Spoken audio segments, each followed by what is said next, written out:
Let's see how we get on.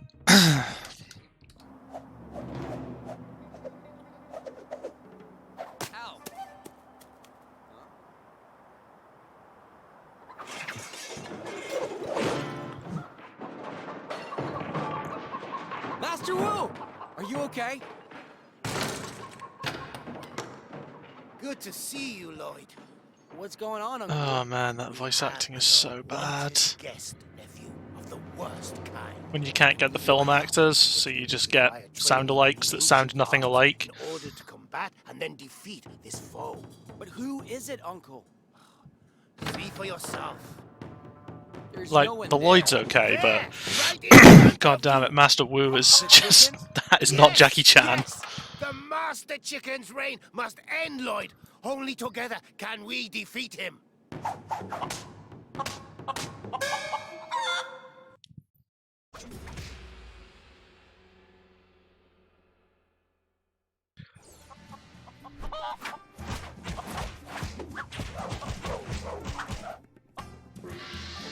I've actually almost forgotten what this game sounds like, because whenever we were developing it, I just played it with all audio switched off so I could listen to music. Okay. Oh god, yeah, I forgot I can't use this controller because the analog stick doesn't work when you push it to the right. So we're gonna have to try something.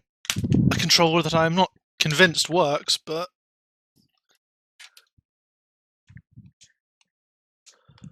please don't make me play this with a keyboard.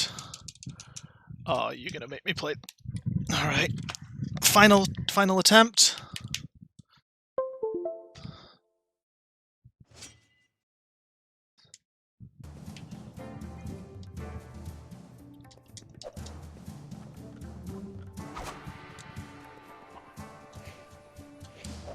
Okay. That seems to work for the most part. Okay, we're back in it. PS4 controller hooked up. And we're going to play as Master Wu because he has got the better animation set.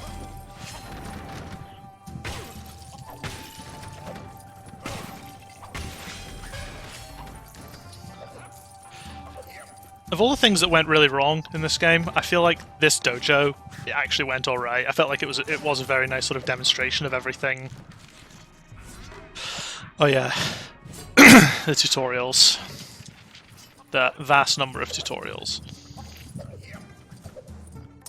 So yeah, it felt like quite a nice. It did feel like a genuinely nice way of adding in the features. Although because the various combat mechanics came at such different points, the scripts for this level ended up being an absolute nightmare.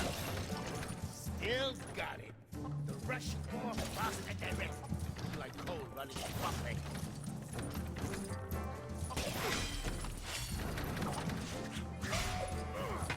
Bastard.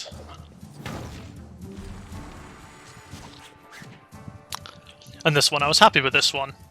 So this was originally the Sonic the Hedgehog homing attack from LEGO Dimensions, but the problem was when they asked us to port it, when they asked me to port it, I should say.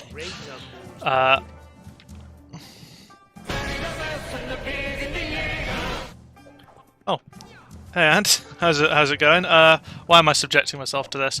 Because I did it with with LEGO Star Wars, and it ended up being quite a fun stream. I won't go the full like 6 hours this time. I'll probably just do like maybe 3 hours, and then just keep playing through it as I go. But yeah, it feels like something kind of nice to work on, to work through. So yeah, so this homing butterfly attack, or the homing attack, yeah, it was a Sonic ability, Sonic the Hedgehog ability, and it was built entirely around jumping. There wasn't sort of, you know, you just keep pressing X to repeatedly, or A, I guess, on an Xbox controller to continually just keep targeting props. So it didn't have any support for using the attack button, and it didn't have any support for non-props. So, you know, two pretty big things, and because it was written by the other team, and in the shared part of the code base, our studio wasn't allowed to make changes to it. So I had to basically write this thing that would sit on top of it in our code base and let us use everything. And I'm going to be honest, we made it much better. In fact, it was one of it felt so nice to do. It's one of the reasons why the tutorial for it lasts a lot longer than any of the other tutorials, because we just wanted to show it off so much. Because normally that would be it. You'd be done with the 6 there, but Oh, hey Dan, no, this isn't the console version. It's the PC version. I picked it up in a Steam sale for like £4, you know, the value of...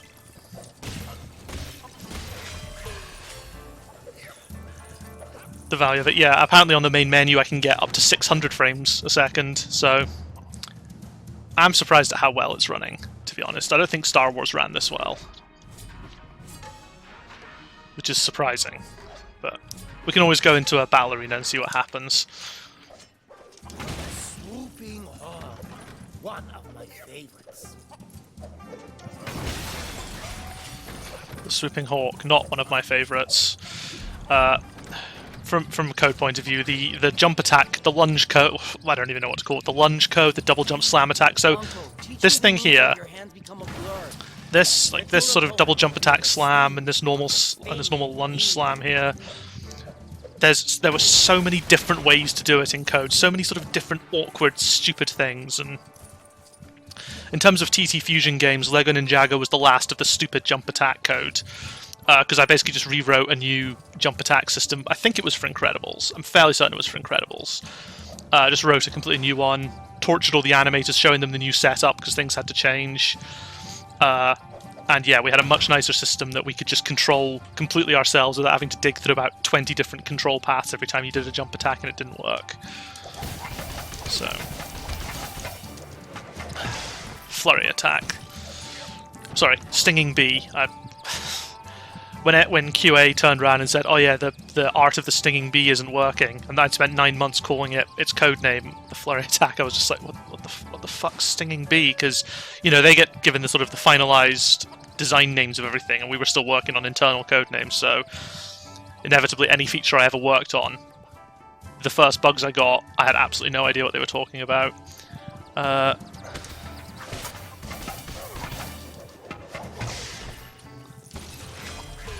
So these ones were quite fun to work on.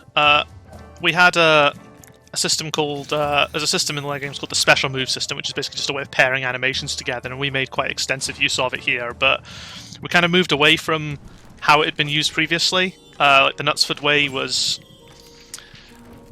they kind of all the special move data was kind of built into these special move text files, and these sort of special move text files, and you kind of... Oh, come on, do I have... I can't... Let me close the scroll. And yeah, and then there was this sort of component that tried to do about 10 million things to parse a special move, but I kind of took a different approach with that, where I just wrote a component that would control the full progression of the special move, and then the special move text file ended up just being this tiny little basic thing that just defined the animations and how you paired them together. It didn't have any of the other nonsense that went in there, because we basically set it up for each type of special move that we wanted. There are 4 special move types in this game, I think. There's the Stinging Bee, the Skyward Dragon, there's the takedowns, which you sometimes do to kill an enemy at the end of an encounter, and there's the counter-attack that I think you use in one of the dojos. But the way we wrote it meant that, you know, there was more work done in code to tweak everything, but it meant that the actual special move files ended up becoming really simplified. So, like, you know, you look at, say, LEGO Marvel, and they'll have something like 200 special move files, because they're defining everything in there, whilst we have, you know, LEGO Incredibles was the peak of that, where we had, I think, 6 special move files. And it drastically reduces the number of special move definitions that are loaded in memory at all times, because all that really matters is what animation you play. So if we set that on the character rather than in the special move file, we can just make these generic special move files, and then the special move code that we write does all the work for us. So that's what these were. And it just meant that adding anything was really, really simple, because, you know, there might be shared functionality we want between them, but in those instances you just write a little bit of data that can be shared.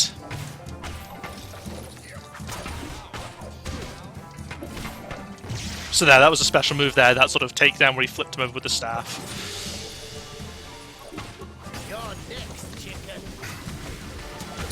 And that was another thing. They wanted it very clear that the AI would be able to use these sorts of special moves just to give a bit more of that spectacle to everything, which was a really cool idea. I mean, it was a pain to get the percentages right on it. Can I not? Oh, I can't wire through this guy because he's a tutorial enemy, special tutorial enemy.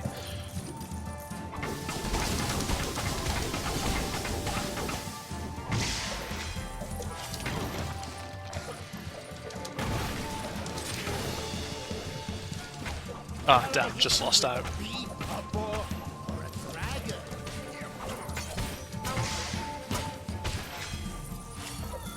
So yeah, this level was great. When we first showed off this level, like, company-wide, we had all the main combat stuff, and it was really, really cool, because up until this point, combat in LEGO games had been, well, they'd been pretty shite, to be honest.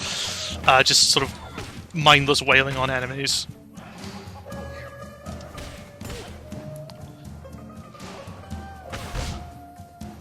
Come on. Oh, have I broken him? No, there we go. Trying to avoid him doing his sort of counter-attack there. There we go. This guy was a pain as well, because they decided, it was like right near the end, I think, of development, where they were like, oh, we want you to be able to force him into a stinging bee, and it's like, what? You want to? So I had to break like all the sort of rules we had for how stinging bees are triggered. Pro tip, they're triggered on just a completely random number that we define somewhere in data. Thinking back, I'm sure there had been a better way to do it.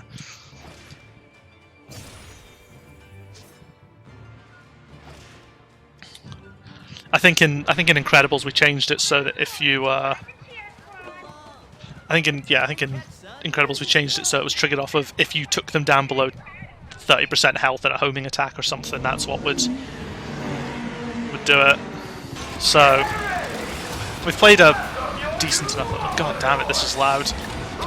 One of the things that's a shame is like this movie kind of got a bit of had a rough time, but I thought as far as the LEGO Ninjago movie went, it was the second best LEGO movie there's been. Like, you know, LEGO movies, the original LEGO movie is obviously great. I thought this was pretty good. I didn't think that much of Batman, and LEGO Movie 2 was a pile of shit. So this, you know, it's all things considered. Okay, into the game itself. The flight level lifted straight out of LEGO Star Wars, but you know, fair enough. One of our programmers and designers spent pretty much 13 months straight working on that system, so might as well make use of it here.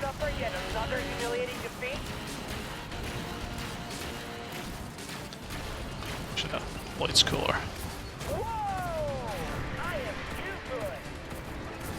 We got more bad guys incoming. They're attacking the citizens.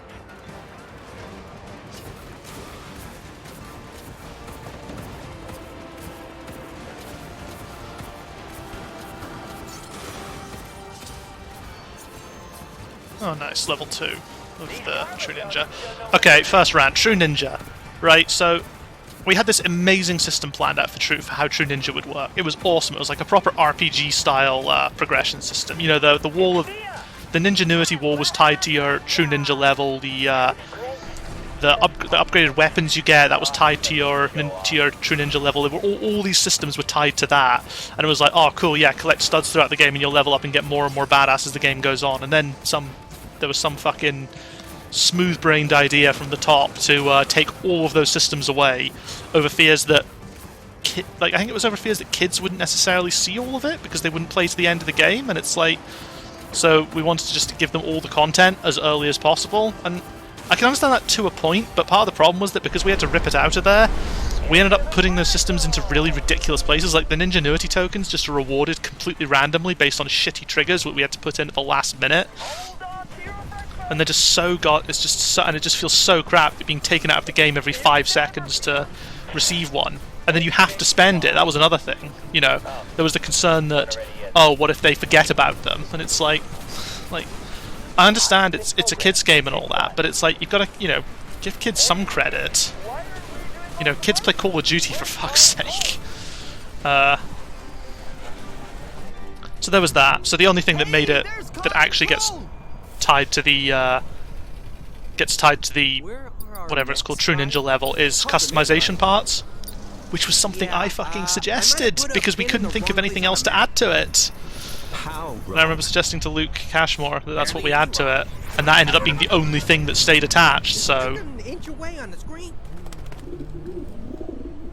Yeah. Cole, we can get to them on foot. This should only take a minute.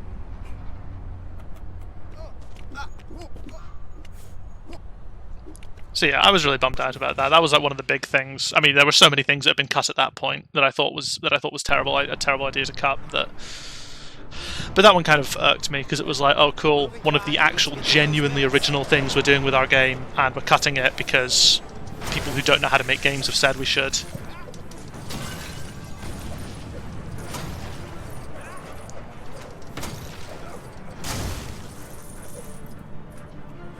So let's see, how's the mantle? Okay, so you can mantle up that surface. So again, ninja free running, there's another one. That was one of the earliest things to sort of get totally shafted. You used to be able to free run on like any surface. Like this would have, you would have been able to run across. It was awesome. And like these, is this a jump point? Yeah. So yeah, you can see here, if I press X, you'll do the jump to it, which is cool. It's all awesome.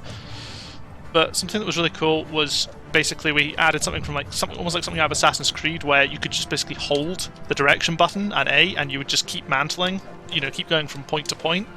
But that got taken out as well over fears of lack of interaction. So now what it means is if you go like that and then try and jump too early, like there, you'll end up not actually attaching to it, and like that, and it just feels really, really crap.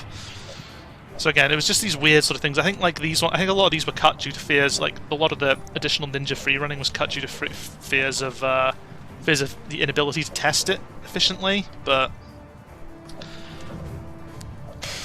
I mean, I don't know. It seems like a rather flimsy excuse to me. Like the testing team, like when I spoke to some of QA, and they thought the system was awesome. So yeah. It's one of those things. It's like this game felt so different before we had to start making all the changes, and that was, I think, really good. It would have been an actual breath of fresh air to release this title as we sort of originally planned it, and had originally sort of did the early prototypes of it and everything. It would have just genuinely been a very different kind of LEGO game, which I think people would have appreciated. Because our sort of diehard fans have been screaming out for. Our diehard fans have been screaming out for us to change up the formula at that point for ages, and kids fair enough. You want to target kids as your market, as your audience. That's cool, but if you're going to target like 8-year-olds each year, it's a different batch of 8-year-olds. So it's not like they're your sort of retained demographic. And like I know when I was a kid, I would if a game was different than the previous one, that wasn't a problem. I like to hug things out, but in your case, I'll make an exception. Thanks, ninjas. I'd help you, but I'm petrified. Oh, great. That thing would be a lot easier to deal with if we were in our mechs. Afraid of a little hard. Oh yeah, and if Dan and Greg, and pretty much anyone who worked on this level are here, sorry to bring back awful memories of the infamous 1B, which is what this area is known as. This whole section is just 1B, and it was hell. I mean, I wasn't too affected because I didn't really work on any level-specific stuff. I was kind of just doing general mechanics and combat for the whole game. But it was weird that the changes sort of stayed there in place. Yeah, it was one of those levels that caused just so much headache because I think it kept changing, it kept being delayed, and it went on longer than any other level in development, and we started it first as well. Like, it was the first thing we started working on, basically, and it was one of the last ones we finished. Or at least it felt that way.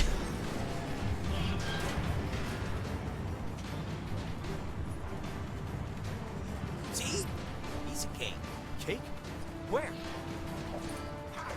Oh, wait a second, is there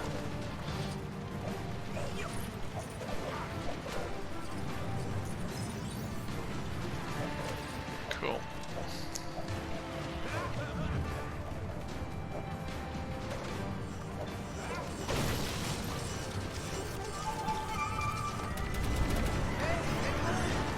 Hey, Lloyd!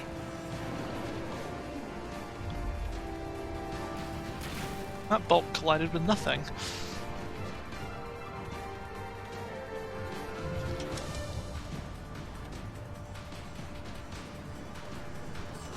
mechs are all the way over there? Now we're on the bright side. Master Wu's always saying we should get more exercise. Now this bit here, this whole sort of section was also in the demo we took to E3. The demo that we made explicit, had explicit instructions of do not, make sure you delete the save data after each play of the demo, otherwise it will crash. And that didn't happen. And funnily enough, during our E3 presentation of this, the game crashed. So that was fun. Gold, who's your stake driver? I remember being sat in the office as that was playing, just watching and sort of head in hands the entire time as all manner of amazing things happened, like mispronunciation of the names. So yeah, it would crash about here in the E3 demo.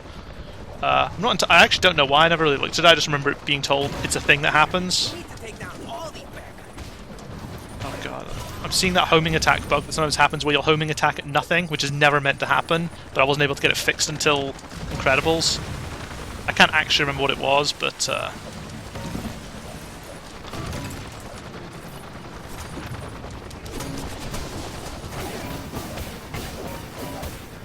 on, only a few left standing. Cole does far too much damage is the easiest way to clear. Like, I think Cole has the highest flat rate of damage, followed by Kai. And because of Kai's speed, he's generally generally a pretty good choice. Those other guys? Kinda crushed them. That was rhetorical, and you know it.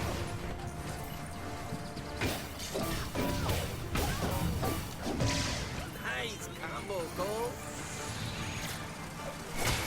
Oh, okay. It was an old save file. I knew, all I knew was, if you didn't delete the save data, the game would crash, and that was like the one instruction we gave to our guy that we sent to E3, and they managed to fuck it up. So that was good. Everyone in the office was really thrilled about that.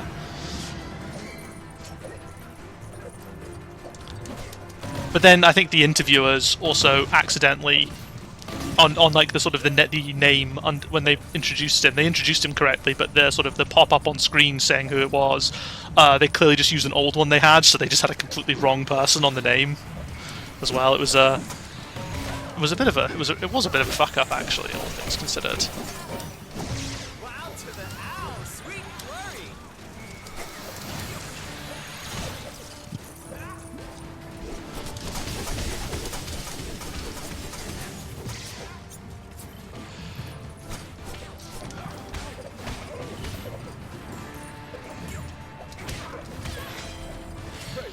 Give it back. Yeah. So those Skyward Dragons, I keep wanting to call them Wairufus because that's what they were developed under the name of. Those Skyward Dragons, they never went anywhere near as high as that in the original run. For the longest time, they just went maybe up to about maybe like up to the equivalent of maybe a triple jump, maybe a quad jump in terms of height. But then one of them, there was an animation mistake on one of them. I think it was Zane's, because he was one of the last characters to get a full combat set, because he also had a bow and arrow set, so there was like more work to be done on that front. And then there was an animation error on that, and I wasn't doing anything to clamp the track, the distance that the animation would cover, because we just kind of set a standard for all the animators to follow, but it was missed on that one.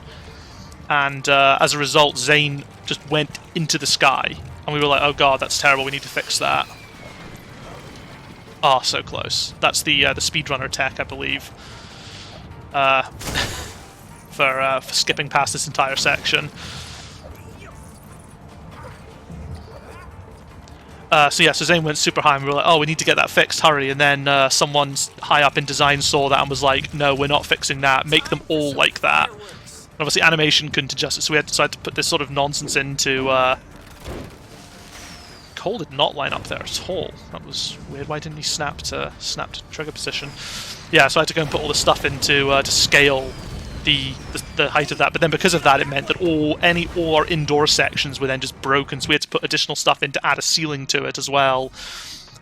And then on top of that, it was like, oh, by doing it this way, you can now just get out of anything. So we had to basically go, okay, once you exit out of that mode, we have to just disable all input, all forward momentum. You have to fall straight down. You cannot do anything until you touch the ground, because it was just too easy to exploit the absolutely insane heights that Skyward Dragon gave you to to sort of escape the world. See, there we go. I was trying to sort of instinctively just tap A quicker to get across there, and under the original system that would have worked because you would just literally hold A or hold X, I guess, and you just jump across. But no, I have to wait for it to tell me to press X. I can't just sort of go off of contextual instinct. Jay, saving the city and destroying a bit of it too. No. Oh look, yeah, there's a random Ninjanuity token for no reason. One of many to come. Homing attack is the best attack in the game, and it gets insta kill if you get the final level. So now is it over here? I can't remember exactly.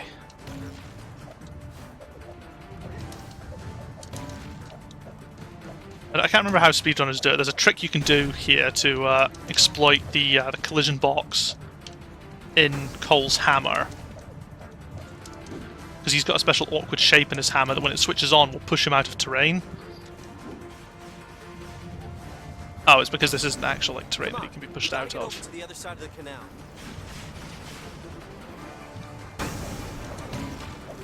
Oh, I can't remember how they do it. There's like a bit of rock you can stand in here, and you can get Cole's hammer embedded, and then it shoves him back out again at like lightning speed. But I actually don't know the trick. I sort of, when I saw it happen, I was like, oh, okay, yeah, that makes sense.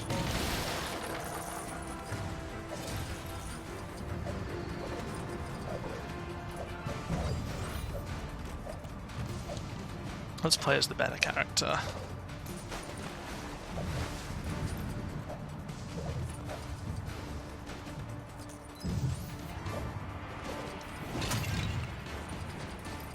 I don't know why I'm collecting so many studs. It'll become so easy to get studs later on. Here, fishy. It's the ninjas. They don't have their mats. But, they still have weapons though, right?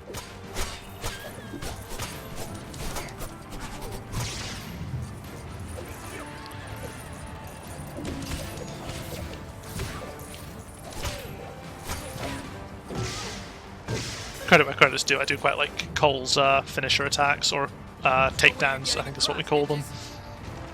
I think each of the main ninjas has like 3 takedowns, or something like that. I actually can't remember how many he did. It kind of varied per character.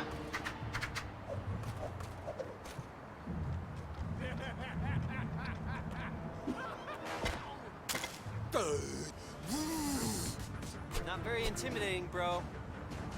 Ah, there you go. Much scarier. And we're just going to bypass this fight.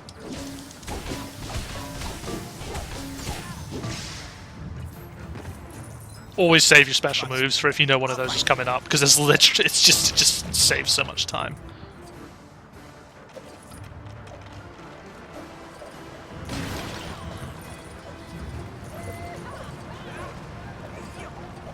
So that's a gold brick door. I don't want to stand on that because I have a feeling it triggers a tutorial. That's a J mechanic.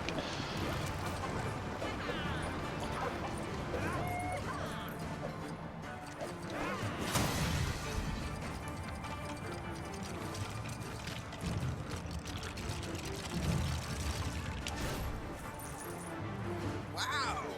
It's a good thing that switch was missing 2 levers the exact same shape and size as my katanas. Need to jump up using the walls.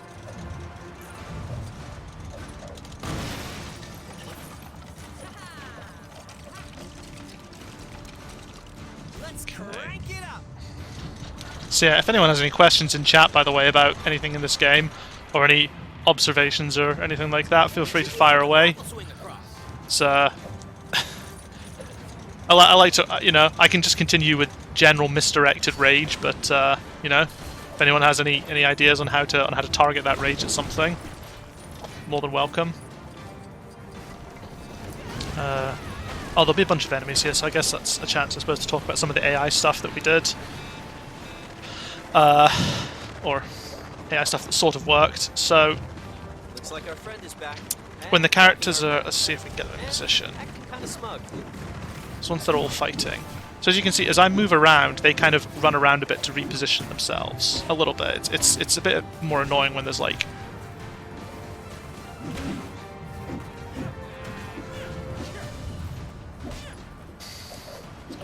It's hard because I keep sort of changing targets midway through. But there's basically, like, around each player character, there's effectively a grid. It's like a 7x7 grid, I think.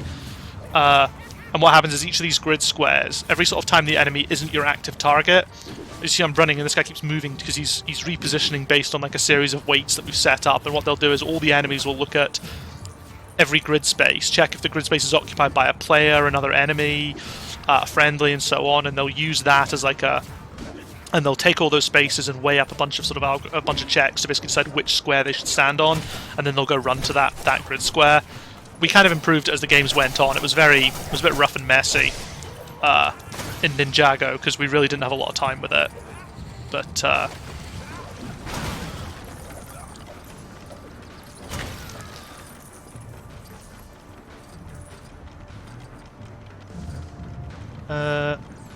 to keep any of the stuff from Force Awakens, we added melee weapon collision, the hit-miss projectile rules, magnet stuff.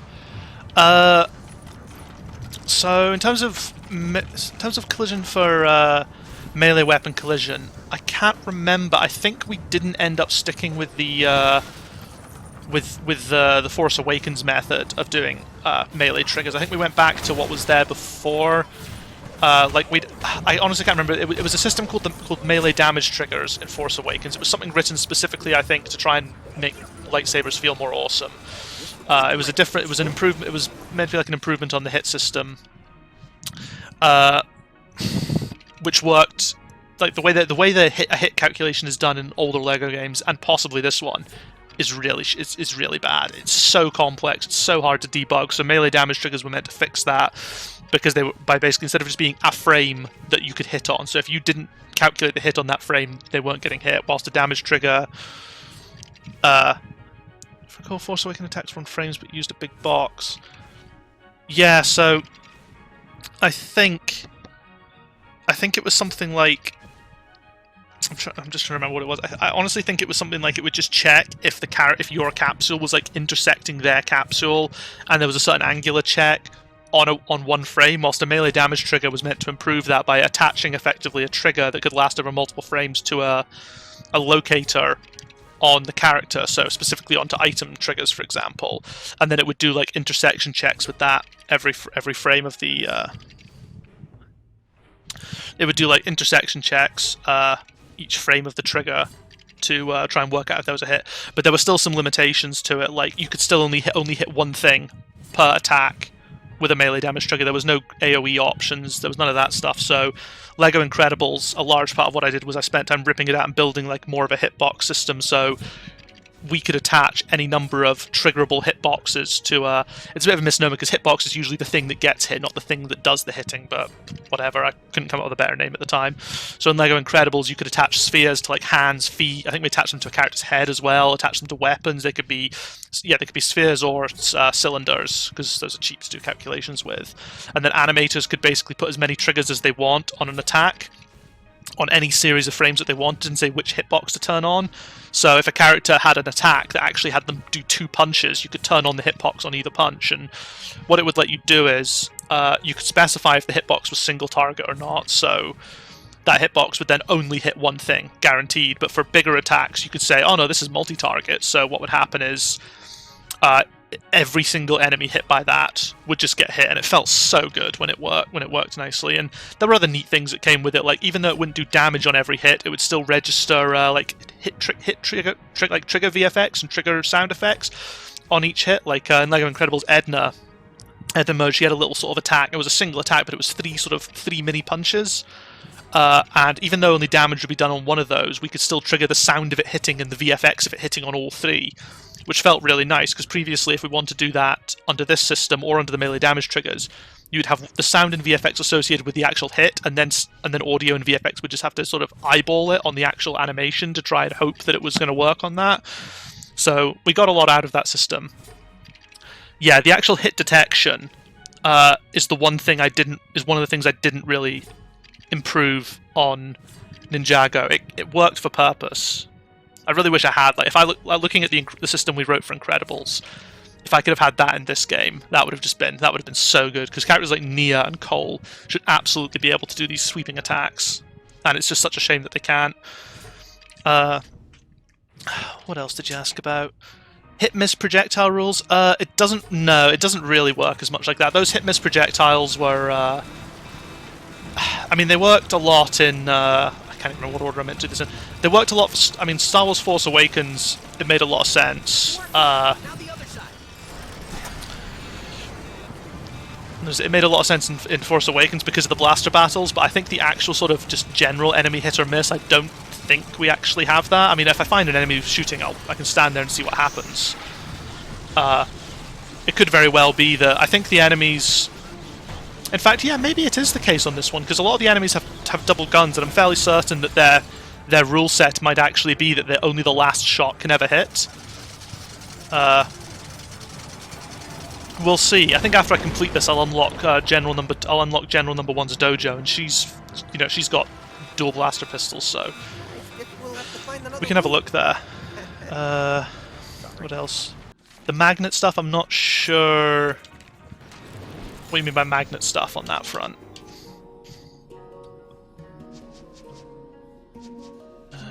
What do I want? What's this? Yeah, why not? Let's go for that. So yeah, the actual hit detection was the one thing that didn't get improved. Was one of the major things that didn't get improved. We had like a sort of list of things like party AI wasn't improved on this one, but we improved that for Incredibles. Enemy AI was okay, but it still wasn't great. So we made a bunch more improvements when Incredibles came around. Like so we had the AI positioning system. Oh, okay, magneting. Oh yes, I can talk about that actually, because I think we did make some slight improvements to that, either on this game or the next one. So yeah, in terms of enemy AI, we had the repositioning AI, but the actual general group behaviors didn't get as much love in this game. But I sort of totally overhauled the AI, the underlying overhauled the underlying AI system. Where there's so many layers of it. There was, like, for this game I only kind of worked on the absolute top layer, which was just the general AI scripts, but for the next sort of game I worked on like the underlying AI managers, which sort of assigned out everything and assigned out who can attack what. I kind of completely rewrote a lot of how that worked for Incredibles, which is why the AI is a bit, I like to think, are much better in Incredibles than in this game. And that included the party AI, so the party AI wouldn't just be a bunch of useless idiots as well, because they're a bit shit in this game, to be honest. And that was genuinely just a time thing. We just effectively had to prioritize what we wanted, and we went for player controls sort of being top priority for this game, and we did what AI work we could, and then we just sort of made an action plan of here's all the things that Ninjago didn't have that we would really like to have for a future game. The magnetin. So there is a bit of sort of stickiness to how characters attack. I think I improved it. I think I did something. I can't remember the specifics because it was like ended up being quite a small change. I think to do a better job of always forcing you to try and turn towards your target instead of just windmill. I think it was there was this concern that you'd windmill past them, so you just keep basically striking like this. But if you hit them instead of following them, you just end up going past them. So we wrote a bunch of stuff to kind of always try and turn you during a fighting attack, to turn you into your target. Like, you'll have seen the yellow outline. Having that meant that we always had a targeting system to go off as a reference. So we basically just said whichever one of your enemies has that, always try and, if you've got an enemy with that, you should always be adjusting your animation to face towards them. Token system. How did it work? So there were a few things, yeah. So there was a token system for, that was it. We created engagement zones. So if you imagine this sort of space here, I'm kind of talking about other games now, but this game set the groundwork for so many other things. So if you imagine this big square as like this, Script would put down an engagement zone for the enemies, and then Script would just assign the zone. And for any given zone, so you'd have encounters and engagement zones. So an encounter was just a way of describing a group of enemies and what those enemies could do. Whether it was, how many enemies are allowed to melee attack the player at once, how many enemies are allowed to ranged attack the player at once, how many enemies are allowed to do all these different kind of In fact, I think some of that was actually here. In fact, yes, no, I'm almost certain the token system was in this game. It was just really, really basic. But yeah, you describe an encounter, and it would just be, oh, you know, you can have this many of this kind of attacks, and for all the special moves, like the Berserker doing this spin attack, and the guy later on who does the big smash attack, and so on, you could describe how many of those you wanted to be allowed to be active at once. So we could tailor encounters based on that. I think we actually do that exact thing in one of the bosses, because you fight two bosses at once, and I think we bump the token count up a little bit there, so both bosses can melt the player down if they want. And then Incredibles, we put in the engagement zone system. So the engagement zone system was basically a way of allowing us to constrain AI enemies to an area, because previously there wasn't really any constraint, it was just some arbitrary distance. But we could basically build these areas and just go, right, the enemies are constrained here. When the player enters, say... So what you could do is you could have it so that if the player goes here, this is where the combat starts, but they have to get all the way back, say, here, before it ends again. So there's like an inner zone and an outer zone. And we had that. They were everywhere in Incredibles. They were, admittedly, they were probably a bit of a pain to set up, but I think they worked well. What am I... This hit detection. What even is? But yeah, there was like a token system, and then we improved it a lot in Incredibles because we actually fixed a lot of the underlying AI problems that were causing target acquisition. That made, you know, that, again, I can't remember. I remember spending so long buried in AI manager code and hating every single second of it because it was just awful to work with. Jay knows we're on Like- his side, right? How can I get an ingenuity token? Feels like you I'd get... like to get carried away in my mech. Okay, maybe not. Because you parked them in the wrong place. Okay, that guy over there's got a gun. We'll stand there and see what happens when he shoots me. That building looks close to collapse, but maybe we can find a way through it. Okay. Come on. No, shoot me. Oh, come on, you asshole! Shoot me! Is he not going to shoot because he's not? There's no one else attacking me. Oh, okay. Well, that's that done then.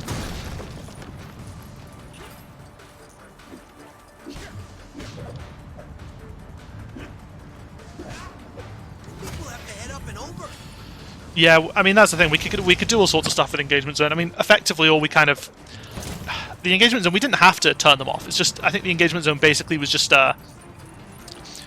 it was just a way to we could basically trigger a different part of force the enemy into a new state. Like the script they were running would automatically end when they left. Oh yeah, hey Greg, don't worry. I mean, I've been on this level for a while, just talking over stuff. Yeah, so the engagement zone stuff. Basically, the way it would work is we would basically say if someone's entered the engagement zone, enemy turn on goon behavior, but then the goon behavior would automatically exit if there were no viable characters in the engagement zone. So it's what allowed script to kind of just take over and do whatever they want at that point. So yeah, for like some enemies, you could run them back, you could bury them back in, because previously there'd not really been any sort of nice way for. Oh, I have to pull that down, don't I?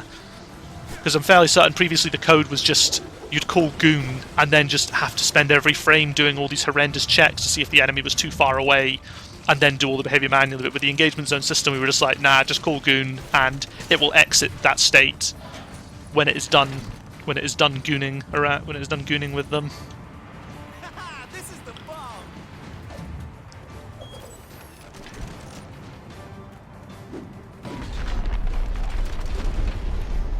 Yeah, yeah. I've already said, Greg. This level is. I can't remember how long. I want to say something like 21 weeks or something was how long it took for this level to come to fruition. It felt like 21 weeks. And because the average budget for a level was about 4 weeks, so... Classic Kai.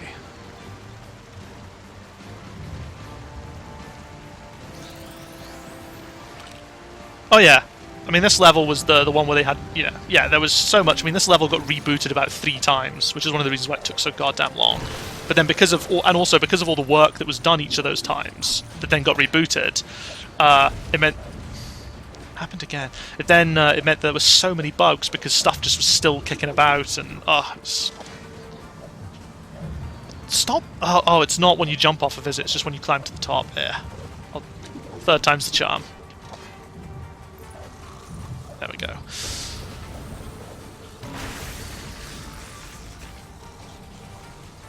Oh yeah, yeah. No, this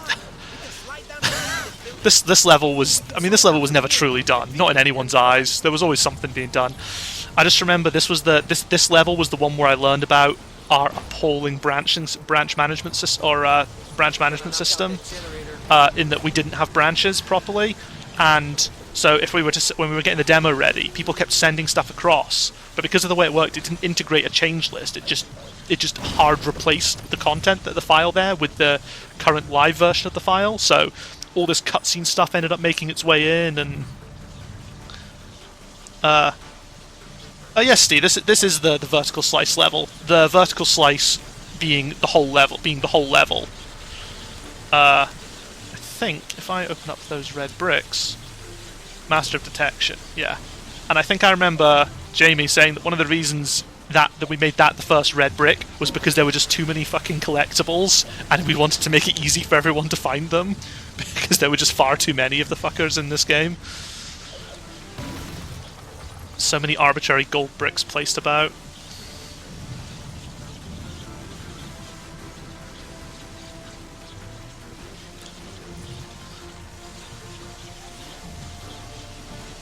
Yeah, I mean that's about right. I mean this level, and then I think the next one after this as well also got far too much time spent on. Just like, I mean the next level, the big problem was it got a proper reboot. Like this one got soft rebooted a bunch of times. Because the original plan for this was, I keep calling it I call it the Bloodborne sort of strategy, where we wanted, I think, this level to feel like a Bloodborne level, where you'd get to the end and you'd unlock shortcuts back to the beginning and everything. That was sort of, I think, the original sort of plan moving forward, where all the levels would sort of have these sort of sprawling paths, and then you'd unlock shortcuts to other parts of the level, and it would feel really cool, but it never quite came to fruition. So that was one of the reasons why this level got soft rebooted, and then the removal of the total ninja free running, or total ninjility free running. That was the other reason. That was the second reason it got rebooted, recut, and then I think it got rebooted again just for shits and giggles. Because, you know, it'd been a while since we'd last rebooted it. Can't see anything to fire. Yeah. Apart from maybe us? It's the ninjas! Run! Get out the chicken! Leave him behind! Not right away, no. It got... What is... Alright then. That's cool. No, Ninja Agility got pretty much completely finished and then got nerfed. So Chris's prototypes of it were excellent, and it felt really good. No need to apologize. This, you know, I wouldn't hold it against anyone. This level. Yeah, no, Ninja Agility I remember felt really, really good. And then almost overnight, it went from being really, really good to really, really sort of, oh, that's it. Cool. At least that's my memory of it. I mean, I remember playing around. We had the Ninja Agility test playground, and that was awesome. Like, that was so fun. It was just this playground of like all these connected agility points that you could interact with.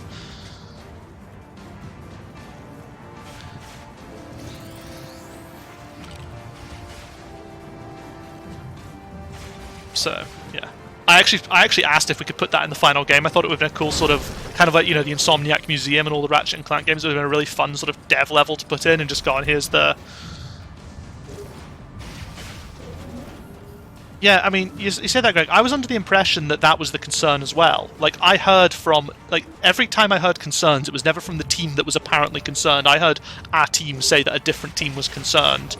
So I heard from one team that QA were concerned, but then I heard from some people in QA that that wasn't a concern. I honestly don't know. So there's another speedrun trick here that I'll probably not be able to do, where I think what you can do is you can get on top of that roof there and just skip this entire section, and I don't know if you do it from here or if you do it once you're down there. Get them before they can get to their max! Like, it's something like... I you can jump on top of the collision on that bridge there, which then allows you to get up there, and then you can just skip this whole section. But it's not actually loaded yet. So there's like a chance that the game will crash, but if it doesn't, you skip the whole cutscene at the end of this game, and you can go straight into 2A. You don't need to load into the hub, then do all the shit in the hub, and then select. You literally just skip straight into chapter 2. Or I say chapter, whatever chapter number it is. We've got those chapter screens that don't actually mean anything.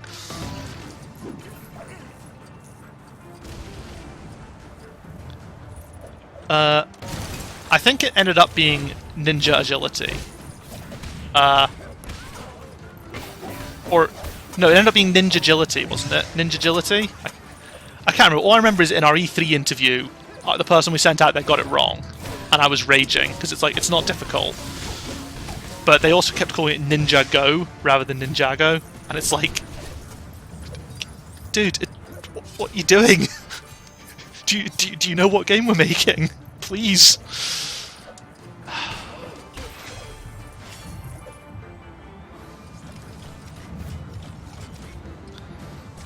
I think in code it's called Ninjility. I think all the code it's called just Ninjility. Possibly because it's shorter and quicker to spell.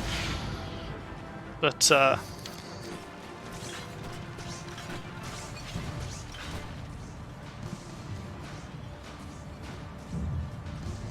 thing destroyed my 5th favorite sushi place. Okay, now this is personal. Let's reel it in. nearly done with 1B. Although, are we ever truly done with 1B? And then we're going to skip 1C and 1D, I believe, because they never made it into the final cut.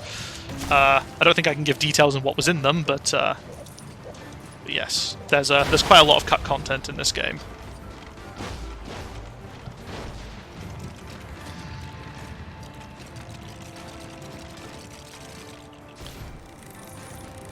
Yeah, the next chapter is the one that's sort of notorious for revealing the problems with trying to make all your levels out of hubs. It turns out streaming zones can be a bit of a pain if they're not done properly. And funnily enough, when you remake a level, when you keep changing how a level's structured, streaming zones tend to get a bit messed up.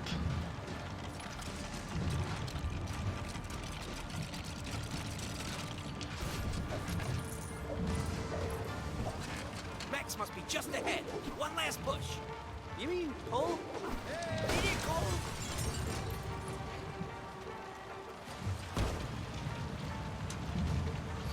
One thing I'll say that I really like, and I think if I bring this up, no, it's not going to show here. It's a free play thing.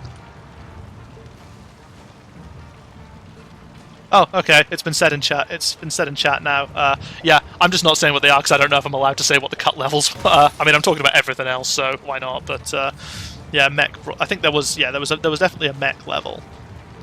Like that's the whole point of getting here. Like we get to our mechs and then suddenly we just go, oh okay, no, you're not having that anymore. It's like painfully. It's so. But yeah, like if you were to say skip past this trigger here, this is literally just the hub. So the door to chapter 2 is literally just over there, and the speedrunners can just bypass this they can force that trigger to not load and just bypass it. I think this was Graham. I think this was the first game Graham didn't work on. Yes, there's a few bits. There's a few Graham originals in here, I think, but So, what are you up to today? yeah, he definitely wasn't here for the whole thing. I don't think this is fun! Hey, where have you two been? Tracking Garmadon. He's been giving us quite the runaround. But we've got him cornered now. Okay. Well, have fun. I remember seeing a lot of criticism for this game as well because of the lack of free play characters, because we didn't include that many of the TV characters, which my understanding was a licensing thing, because this game is technically in the LEGO Movie universe, not the LEGO Ninjago universe. Okay, yeah, I figured. Is there anyone else credited as a writer on the game, Luna? I said I have a feeling that it was a joint effort, or less joint effort and more he started and then left, and then we panicked and had to get someone in quickly to fill the space.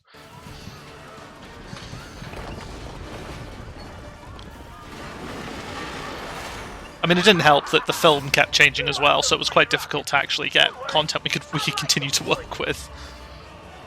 Oh god, I forgot about this bit. This was 1D. Yeah, it was just 1C that got skipped. I totally forgot this. I'm sorry to whoever worked on this, but I just completely forgot this level exists. Again, because last time I watched this being played, it was a speedrun, and they skipped this. Looking a bit greener on the gills, Barbie.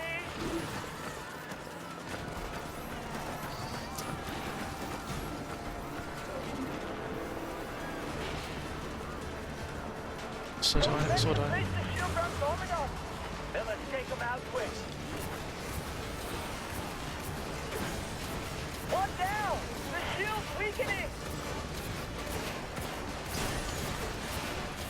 The second's down. Keep it up. Oh, okay. Maybe Graham did write it. I did write all that. I honestly, yeah, I can't remember. It was a long time ago and very much a repressed memory at this point. Think it's that easy, ninjas? Think again. We're ready for whatever you're throwing at us. Right. Okay. Yeah. Right. Yeah. Okay. Yeah. So yeah, writer and script editor. That was it. So That's not fair. yeah, I said I think Graham left Anyone gonna die? not long after this game started. I said I honestly can't remember the specifics. Oh, you've got time to end it. Right with you, Lloyd.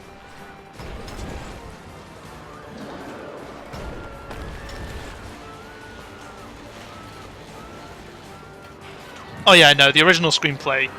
Yeah, anything that was originally in the film. Yeah, I know a fair few things that I yeah, can't really. That's definitely not something that I feel comfortable talking about. Oh yeah, this bit. We really wanted to recreate that moment from the film. Again, I can't remember any of this. I honestly don't remember it because this is literally no combat. It's all vehicles. I literally had nothing to do on these levels. Like absolutely nothing.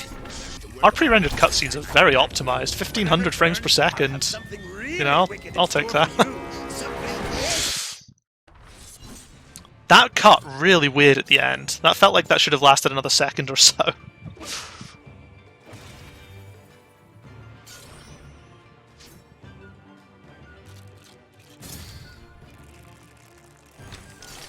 I'll be interested to see what my loading times are like on this PC.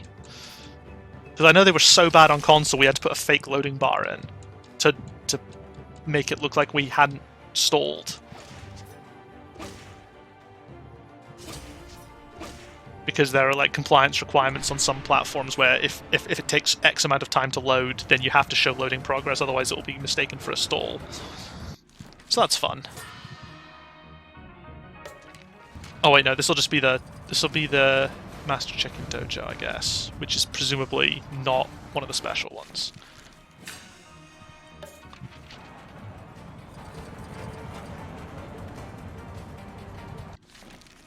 Gold brick doors.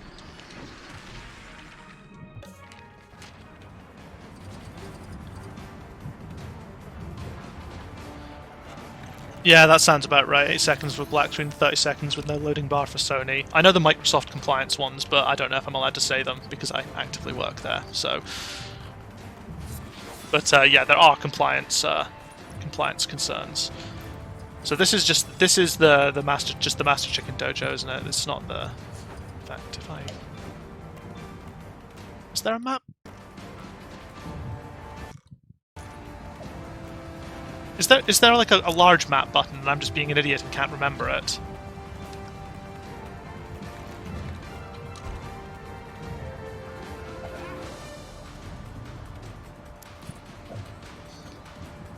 Oh, you know what it is? I bet it's because it's not it doesn't know how to parse this controller. So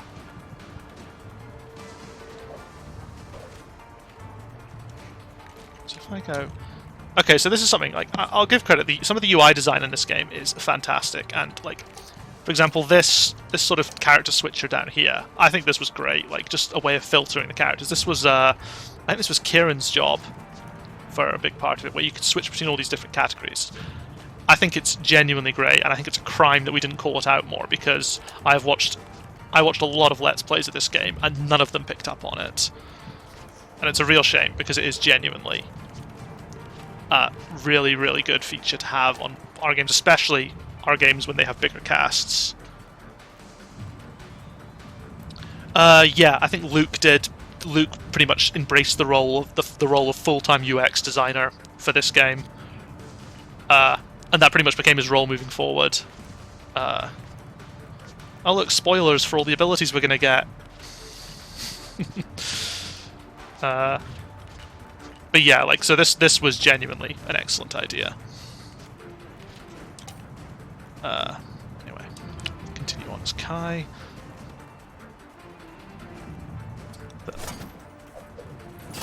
So you've reached secret ninja base. Okay.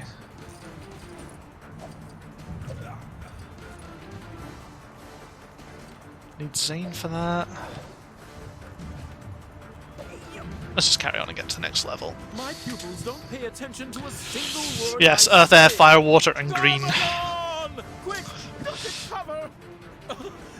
I think we kept calling it creation because we got it mixed up with another mechanic in here called the tornado of creation, and also because the film was not doing a very good. We were not getting a very good job on the communication on what's actually in the film at this point. It was kind of just like, okay, well, maybe we'll put that in.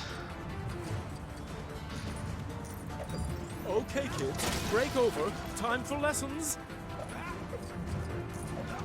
So I think I have to come in here, don't I? Oh.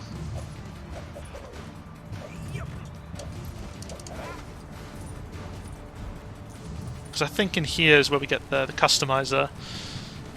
Poor Casper. That's not a nice thing to drop on someone. Oh, welcome to your first game project. Here, do the customizer. That's like a recipe for a resignation. Raise their hands. That will be none then.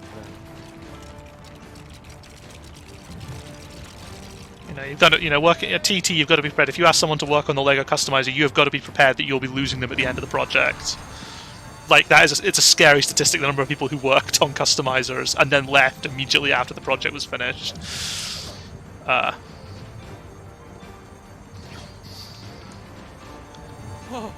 thanks. My pupils could learn a thing or two from someone as capable as you. Good luck on your... Well, it honestly is like defending it. It is absolutely a cursed feature. I mean, I don't know how. I mean, I feel bad for the LEGO Marvel superheroes too, and the LEGO DC supervillains, because their customizer was insane. Let's have a look at ours. Oh yeah, I remember Casper's first job was to make share codes actually work, because they didn't in any of the previous games.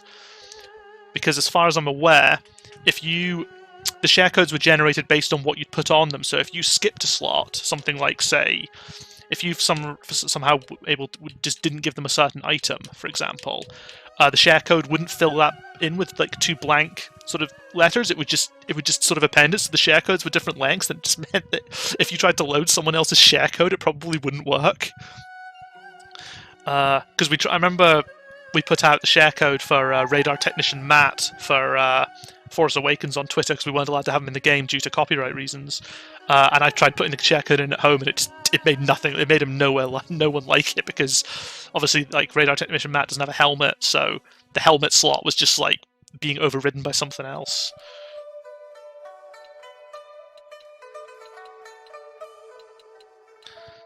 Got quite a few things to start with.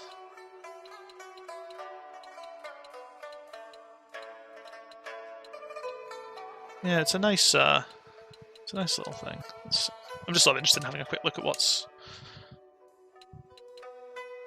Archaeologist, bad cop, green bandana. I do like the jellyfish stuff. Garmadon's army has got like really cool aesthetics. Like, I think General Number... I mean, is she General Number 1 or General Number 2? The one who's always drinking the Slurpee. She is like one of the best minifigs that came out of this movie. Because she's got that awesome sort of cape, and in the game she's got dual blasters, which is pretty cool.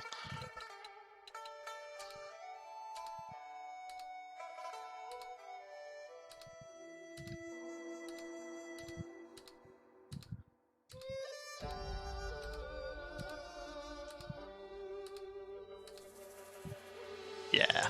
Okay. That guy, this character is definitely someone you would find in an anime.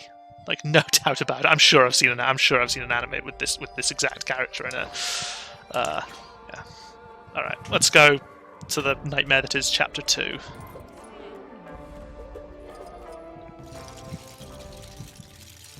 Oh, that's right. I remember this. This was a nightmare as well. So, going into the customizer room, like, so when you load Chapter 2, it loads the customizer room, but when you go into the customizer room, it unloads the rest of Chapter 2, the rest of the hub, so we have to load the entire hub again just from exiting the customizer.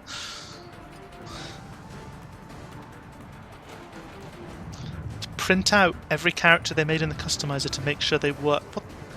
What incredible is the QA team in Montreal decided to print out every character they made in the customizer to make sure they worked. What, like, what do you mean by print out?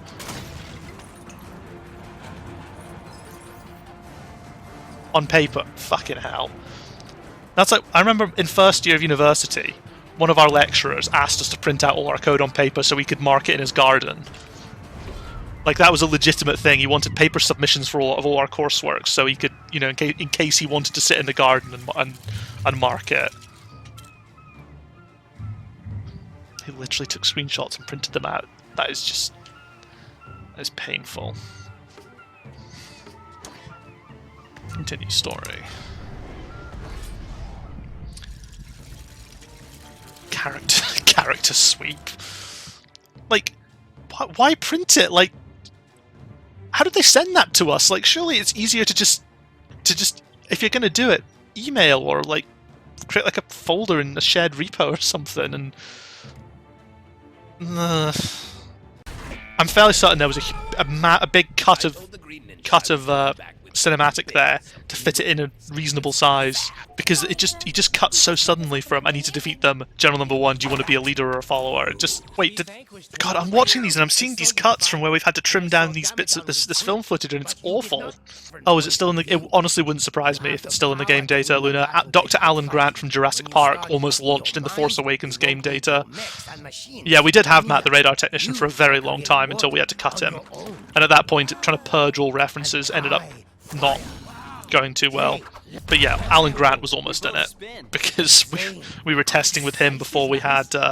yeah, because Alan Grant was the test character before we got Rey, who was our first actual character in Force Awakens. I can't get over Master Wu's voice actor in this. Oh yeah, Matt the radar technician was in the game for a very, very long time. Pretty much from the day after the sketch went live to like a month before we launched, Matt the radar technician was in the game. Yeah, it might have been Brianna who made them. I never know who actually is responsible for making a lot of the characters. As an engineer, I tended not to interface with character art. Most of my time was spent with animation. I'm trying to think, that guy with the surfboard, I remember he caused some problems, I think. I think it was that guy with the surfboard. So obviously we're given, or maybe it was that guy there. So one of these characters that we see here, so they all had like names that had just been, you know, just random names that have been given by the production, by the, you know, the film crew, just to say these are the characters, these are how we identify them. And that guy was called like Mr. Bond or something. That was his name. So that request was put into the character team, oh, can we get Mr. Bond, please? And it was totally misinterpreted by the character team, so an angry email went out to design going, this design has requested James Bond for Ninjago Beach. And it, you know, this sort of furious email over just literally, it's like, no, that's literally the character's fucking code name. Detecting multiple enemies in the nearby vicinity, plus civilians and 2 ninjas. Yeah, that's true, Steve. That'll be us. Same. So my analysis is correct. Okay, so let's see. There was a bug at the very start of this level where the N-pop girl, I believe she's called, the girl with the Harley Quinn haircut, would randomly randomly Skyward Dragon one of her captors, which I thought was awesome and we should have kept in. But the reason for that is we have 2 types of sort of characters well, we have 3 types if you count crawlies, but let's not talk about crawlies because crawlies are the worst thing ever. We had sort of 2 types of characters. We had like what are known as full fat characters, which are the ones you play as, and then we had simple characters. So simple characters are basically characters which have had 90% of their abilities stripped from them. They're effectively just the character model and some basic AI and any abilities pertinent to what they do. So in enemy goons' case, fighting and so on. But they've been stripped down to, you know, keep memory sensible and also to make it less likely they'll do unexpected things.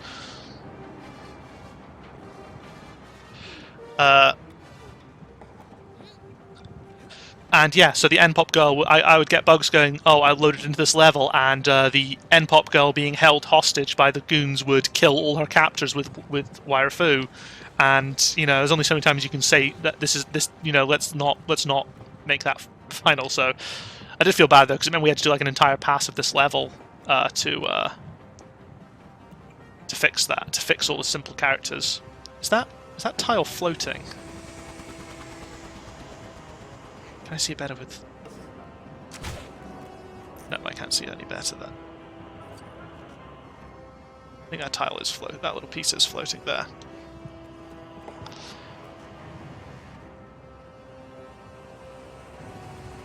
One of the shops at the side that are box arts of previous LEGO titles. What we're going to see... I really hate that you can't just zoom in the character.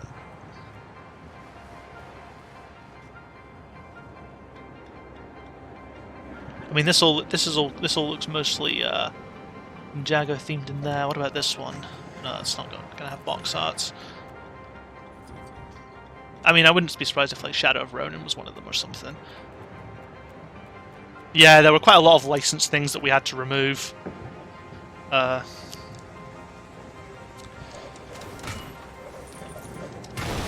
mean, funnily enough, Loonies, you say references something. So a little bit of a James Bond reference did manage to make it in, from my understanding. The crab mech boss fight, when the crab emerges from the water. Apparently, the animator animated that exactly in line with the scene in Casino Royale where James Bond walks out the water. So, you know, a little bit of it survived. Apparently. I haven't actually sort of done the frame by frame to confirm, but that's what I've been told.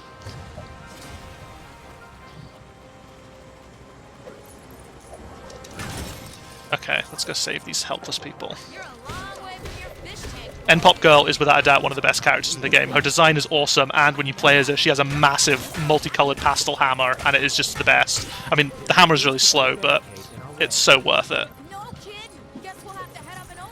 I think she's got a Unikitty t-shirt on. Yeah, she does. I suppose this is the same universe as LEGO Movie, so...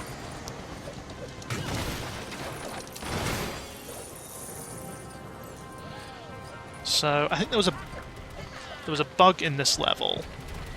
I mean, that doesn't narrow things down much, but there was a specific bug in this level that we're going to get to that I think I fixed it. I think the fix made it into the final. It's hard to tell because we only patched this game once.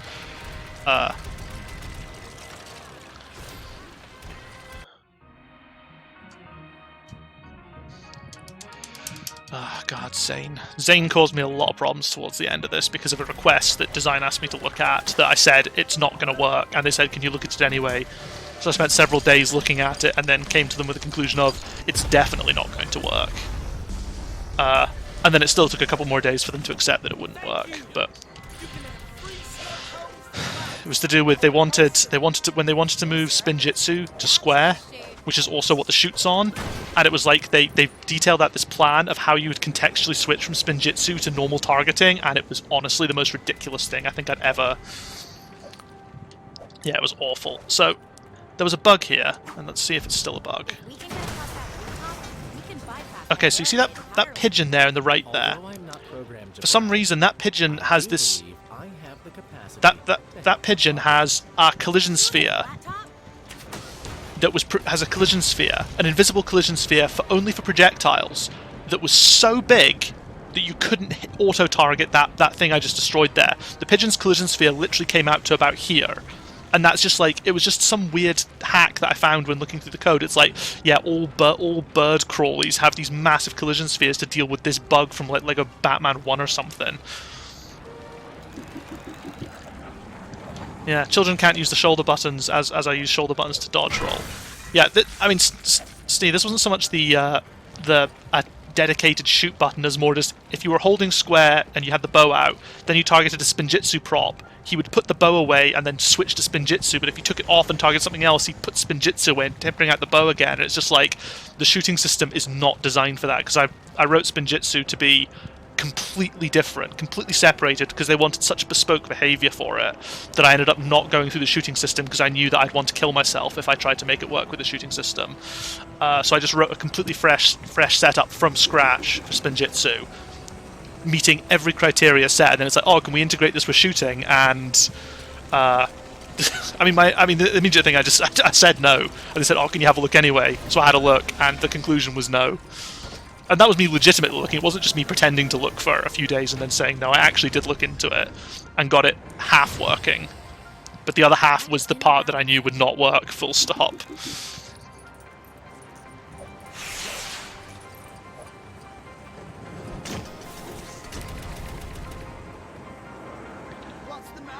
I really like this. I think this. I think that sign that I want to say. I don't know who worked on it. I want to say in my head it was Christine who made that sign, but I honestly can't remember. But I think it's really cool the way it animates when. Oh, cool. Thanks, Cole. No. Okay.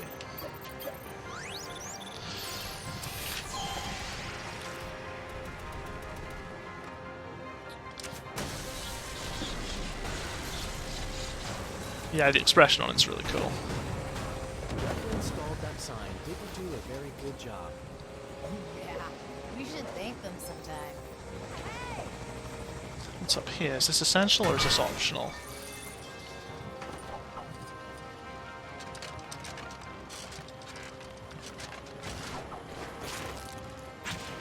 Oh, it was a Callum, okay. I honestly can't remember which construction is that. I mean, the thing is, some of these earlier ones, the ones that took a really long time, like 1B and 2A and everything, had so many people working on them by the end.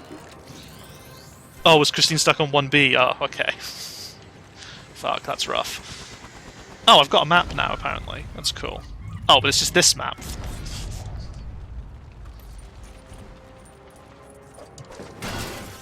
Honestly, the 1B hell.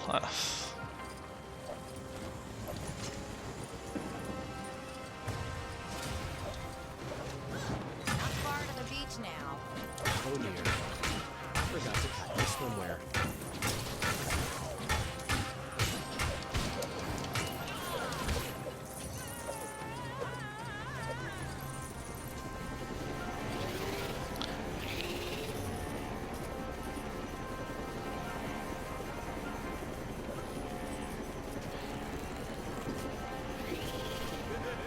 Brutes. Okay, this is my least favorite enemy type in the game because I'm really not proud of how I implemented his attack. I really don't like the brute enemy type at all. No, Zane, leave him alone. Leave him alone. Let him fight me. Okay. Shoot me. One of you shoot me. Okay, yeah. See, so the first one's. Oh, that one did hit, but I think they are... Okay, so we didn't turn off collision on those ones then, but we did design the first two shots to go wide, I think. Like, I'm fairly certain the shoot action, somewhere in either the AI code or a special ability, has, like, this shoot, this sort of, you know, volley fire ability or whatever it is that deliberately tries to miss, but we don't turn collision off on the bolts, just as a... on those ones. I mean, LEGO Star Wars, it was essential because we were spawning hundreds of bolts constantly. So this area here is what caused so many problems before launch, because over here is the exit to the level. And what you could do is you could stand inside here and just enter the loading trigger zone, which would then... So if you entered here, this bit, before stepping over here, you would turn on this trigger zone, this loading zone before this one. So you would step through here, and it wouldn't be loaded yet, because there was no sort of... It was just a queue that it just pushed everything to the back of. There was no sort of priority system for it. So it was possible to load this level out of order, and because some parts took so much longer to load the streaming zones than others, yeah, you could just end up stepping in here and there being no content. And it was great. You know, it took us a very long time to track down all the specifics, and then we had to go and sort of mess around with all the streaming zones. Random ingenuity token.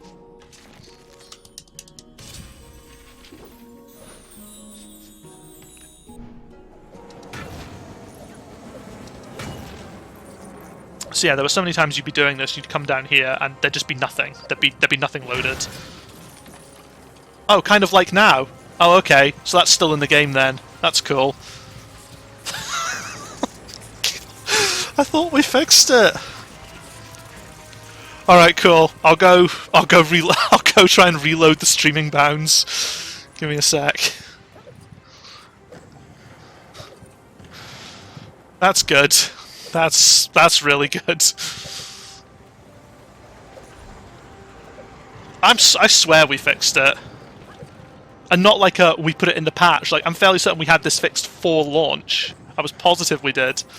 But, okay, maybe that'll give an area D enough time to unload. Guess it just got a little further. We might There we go. do a little fun. Okay, so yeah, so I literally just demonstrated the problem that I was, you know, so proud. I mean, there wasn't any pride in claiming to fix it. It was more just a sort of acknowledgement that it wasn't totally fucked, but... Oh no, it looks like it's still a little bit fucked because... Oh wait, no, okay, that guy's attacking now. Yeah, the AI is definitely still a bit fucky.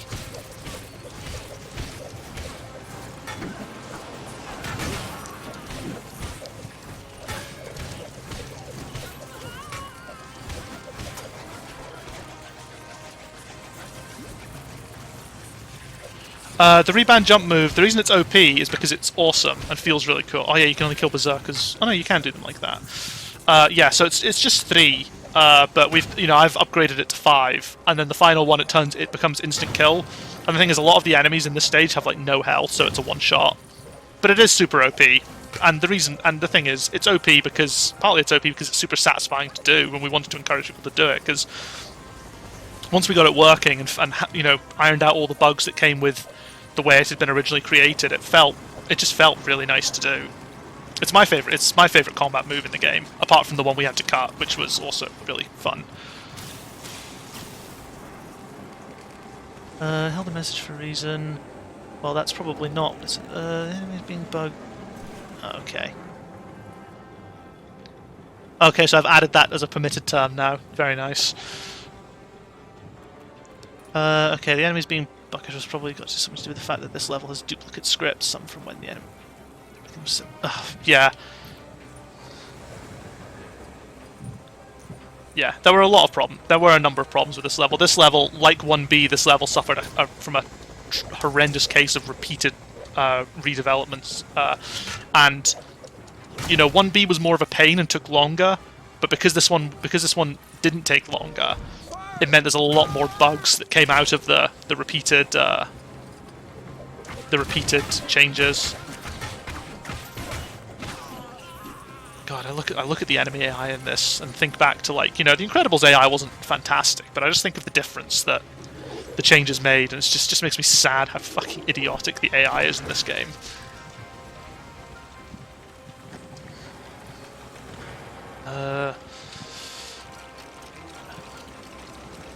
Guessing it's this order. I can't remember.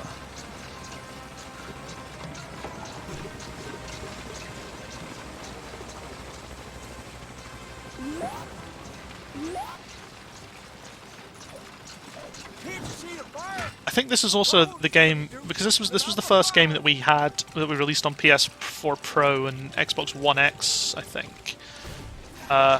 And yeah, I remember that being a big sigh of relief, because on regular Xbox One and on PS4, to be honest, this game really chugged in some sections. I think battle arenas were fucking horrible at times. It's just over that bridge.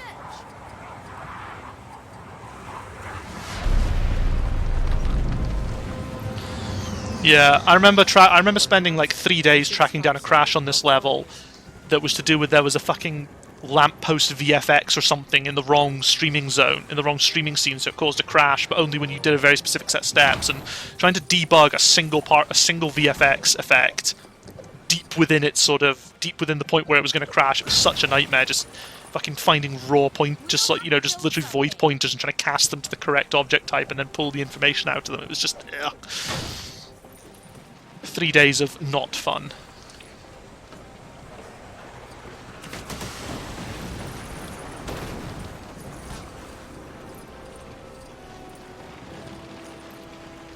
Oh yeah, I need to do several things here, don't I?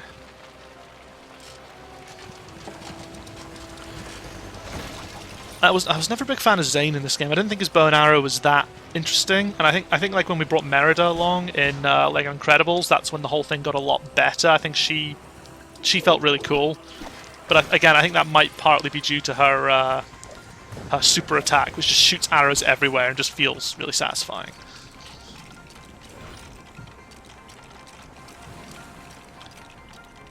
This is the oh fuck yeah, I remember the longest fucking choose it in history. It just takes so long to build.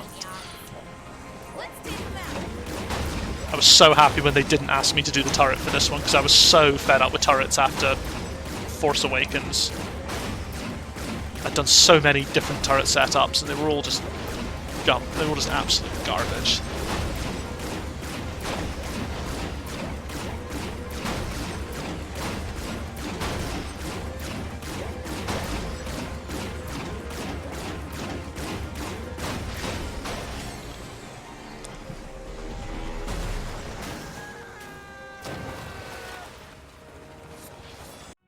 Oh, and another ingenuity token. Scanning. Those boats may aid our progress. Actually, no. Greater damage mean. Yeah, actually, no. Let's go greater damage.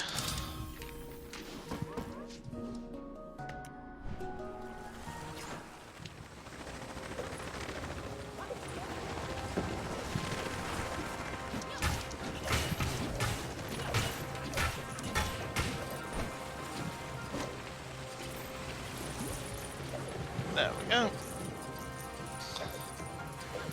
I was quite happy with the combo system in this as well, because like, I feel like I worked on lots of little bits and a lot of levels, but very little for an extended period of time. Everything is too familiar. Yeah, I spent quite a bit of time in this level actually, just because there were a number of weird combat bugs that kept happening here, and almost all of them were just weird, usually the result of streaming issues. Just like not loading script, like weird scripts not loading properly or not being initialized.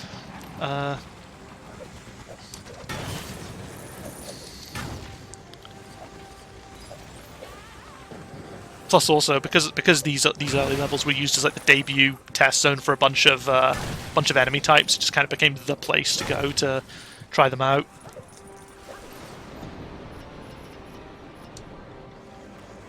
Yeah. So the combo system that we use here. I remember that's one thing I remember looking back on when they said, "Oh yeah, we want here's what we used in LEGO Force Awakens. Can we use this?" And when I took a look at it, I was just like, "No, we are never using this again. This is horrible." Because the combo system in Force Awakens was an ability that was placed on the level, not the characters or anything. It lived on the level, and then it kind of tried to do this back and forth communication between all the characters. And I can't really remember why it was done that way. So I kind of wrote it in this game to be put on the player, so not even the character interface, the player interface, because that's something that stays consistent between non-area levels. There were a few bugs that came with that because we'd never actually done that before, although it was in theory set up to work that way. And it just meant that it was so nice. It meant that we could tie everything to a player behavior rather than character. So it doesn't matter which character you swap to, that combo system is still there, but not on the level trying to find the player character every frame. Which was just, yeah. Oh look, I did the thing. Right.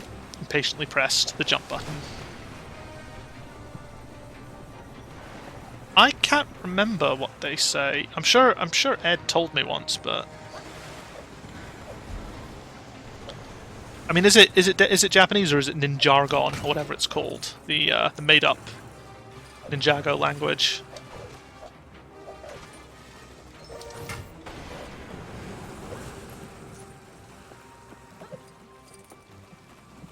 Really? Fair enough. Yeah, no, I honestly can't remember. I know that we had, I think there were problems with using Japanese specifically, because I think Ninjago is deliberately, even though it's clearly coded that way, I think actually using Japanese imagery was strongly advised against. I mean, I say actively using Japanese imagery. So I think all languages in Ninjago, which I have a feeling is just literally a bunch of random symbols for letters, but What a success that turned out to be. We'll have to put let's something see. together Can to I open it. get this thing over here?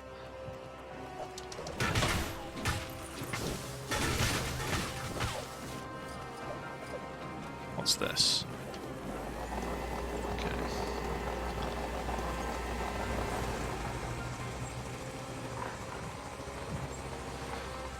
Yeah, it is meant to be. I think that's the desire anyway, for it to be an amalgamation. Oh yeah, no, it definitely just appropriates the cool stuff without actually appreciating it. Although, you know, it could have been a lot worse. I remember the email going around saying that we had to remove all the rising sun imagery from the game because people had put that in without really thinking about what the rising sun meant. So that was fun. You know, one of our big yikes moments.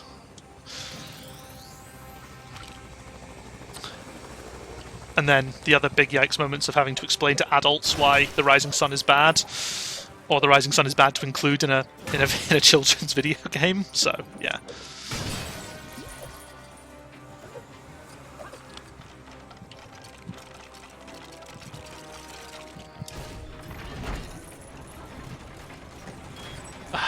This is my thing. One of the things I love about our games is the unnecessarily elaborate doors that we have. I love door animations in video games. I'm really weird like that. There's a few sort of animation types. I love gun reloading, and I love really fancy doors. And yeah, the LEGO games really scratch the itch when it comes to fancy doors.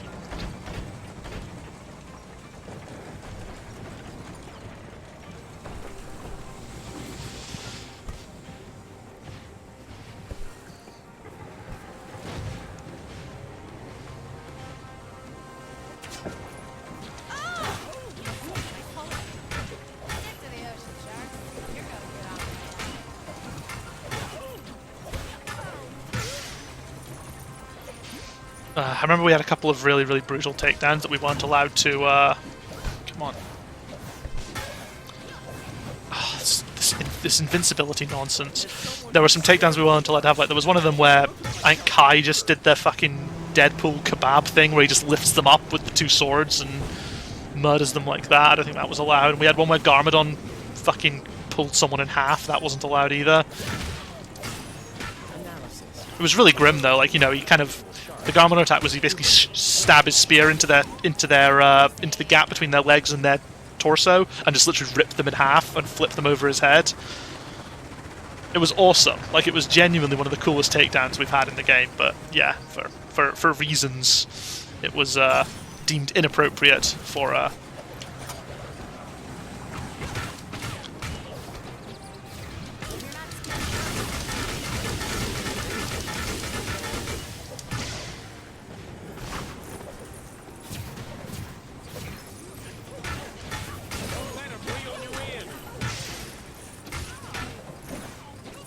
Oh damn, I should have waited for that guy to be flurryable. Could have maybe got up to the 100, the times 10 multiplier. Because this guy's a brute and I really don't want to have to fight him.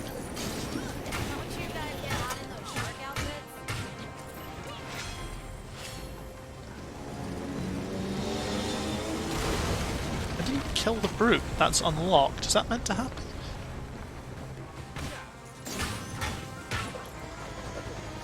Oh, god damn it. Oh well. Oh, I'd already lost it anyway. It's fine.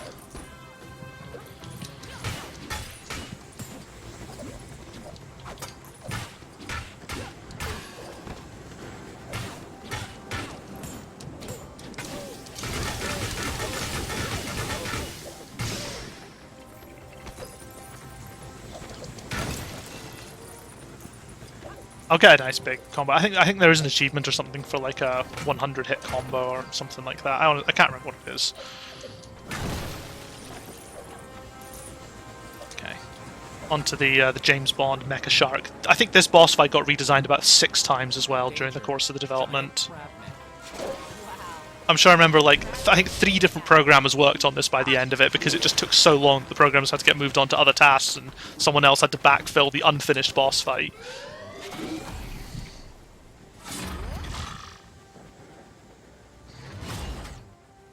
Watch out! It's about to rain rockets! It keeps trying to feast us. I get the feeling it doesn't want us around the back of it. Protected several weak points on its legs. Try pulling out that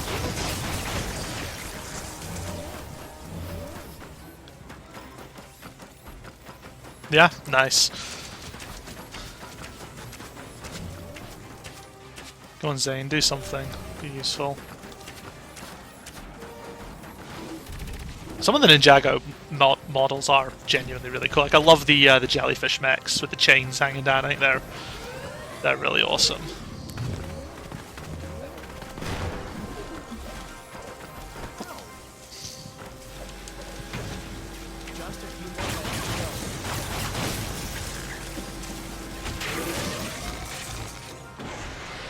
Oh, I thought I had to destroy all the legs. Fair enough.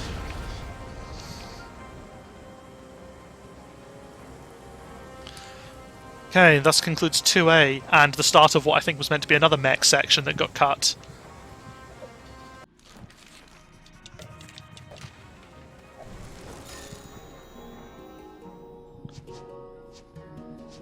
The girl on the billboard. Okay, let's have a look at that.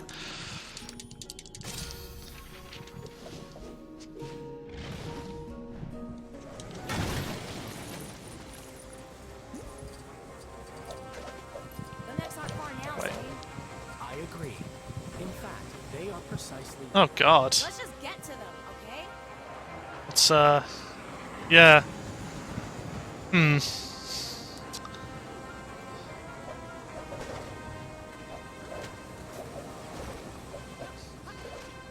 See, this is the thing. If you haven't done it exactly the way we want it to, it's like, nah, we're going to turn off all the nav links just because you haven't jumped on the one that we want you to jump on first. So garbage. So yeah, so I think this would have been another section that then got cut.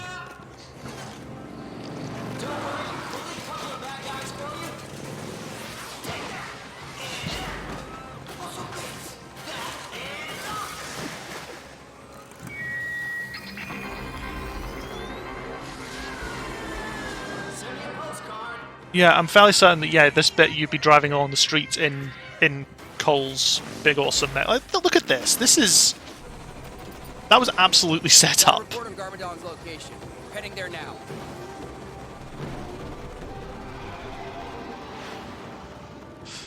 But we really just didn't have time for a lot of this stuff. As well as people.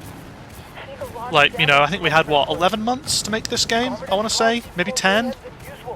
I just remember that on the games that I worked there, every time we started a new project, the time we had to make it went down by 2 months. So I'm fairly certain Force Awakens was 13 months, this was 11, Incredibles was 9, and then Movie 2 was 7.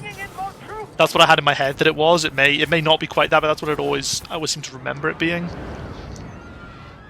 And I think for 11 months, we did fine. I just always look at this as the game that had all the potential, but then just because of all the stuff we had to cut, the like genuinely good stuff, over fears that the game would be too different and alienate our core audience.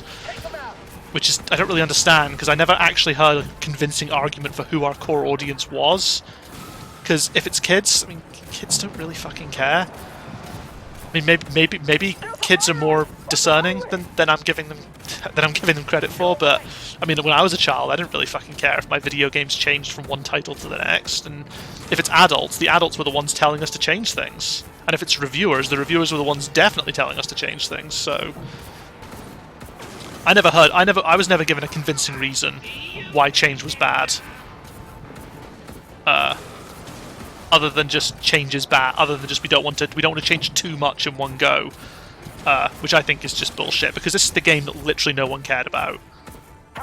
Like in terms of senior leadership, they didn't give a fuck about this game. This was literally just meant to be the cash cow, easy money made on the cheap, to tie in with a film. Pretty much an obligation, not a.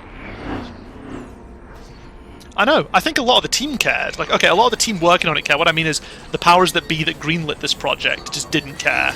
This was just a cash cow that was meant to just generate some money. And you know, we all took that as the opportunity to try and innovate, do something different. You know, it didn't really matter what was going to happen. This game was going to make X amount of money, and it was being made probably on the cheap because we had such a short time span, and the team was considerably smaller than the team that worked on Force Awakens or Incredibles.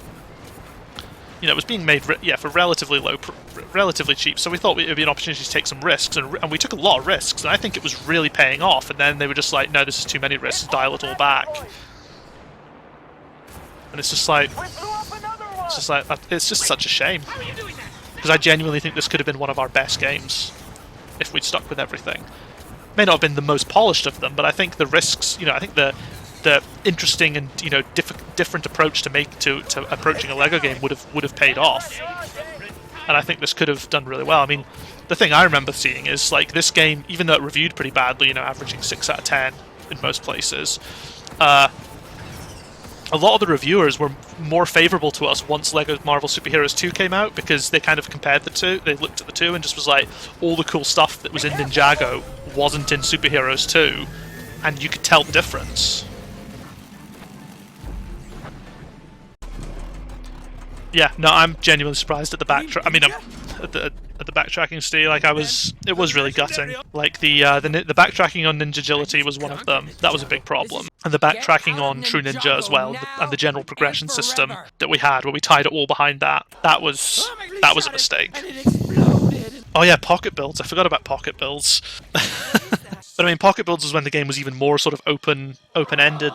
Balls started rolling and they still got cold feet, even at the cost of cuts. Yeah, and that is what surprised me, because the sunk cost fallacy has definitely been used to justify bad decisions in the games before.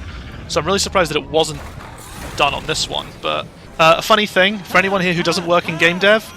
This may surprise you to know that cat that you're seeing in the cutscene has better union representation than the developers who made this game, in that it had union representation. Like, literally, that cat had an agent and representation, and none of the developers on this title did. Because I literally remember, because we wanted to have the cat, we wanted to do, like, get reference material for the animations, and we had to get in contact with the cat's fucking agent to get animation reference and stuff, and it's like...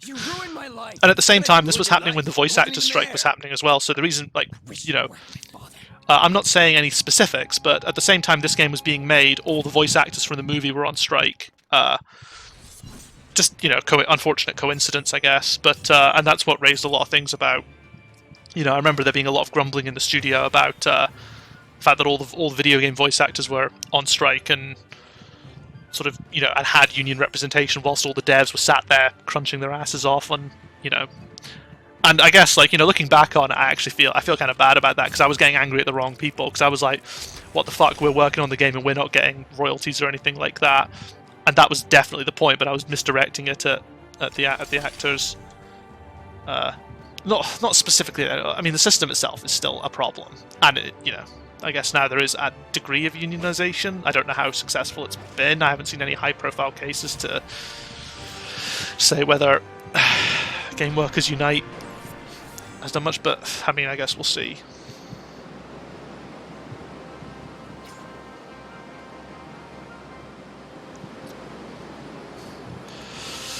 By the way, on your topic earlier about alienating audiences, the people at the topic basically felt they had lightning in a bottle with the franchise, and because they couldn't analyse why it was popular, they assumed nobody could.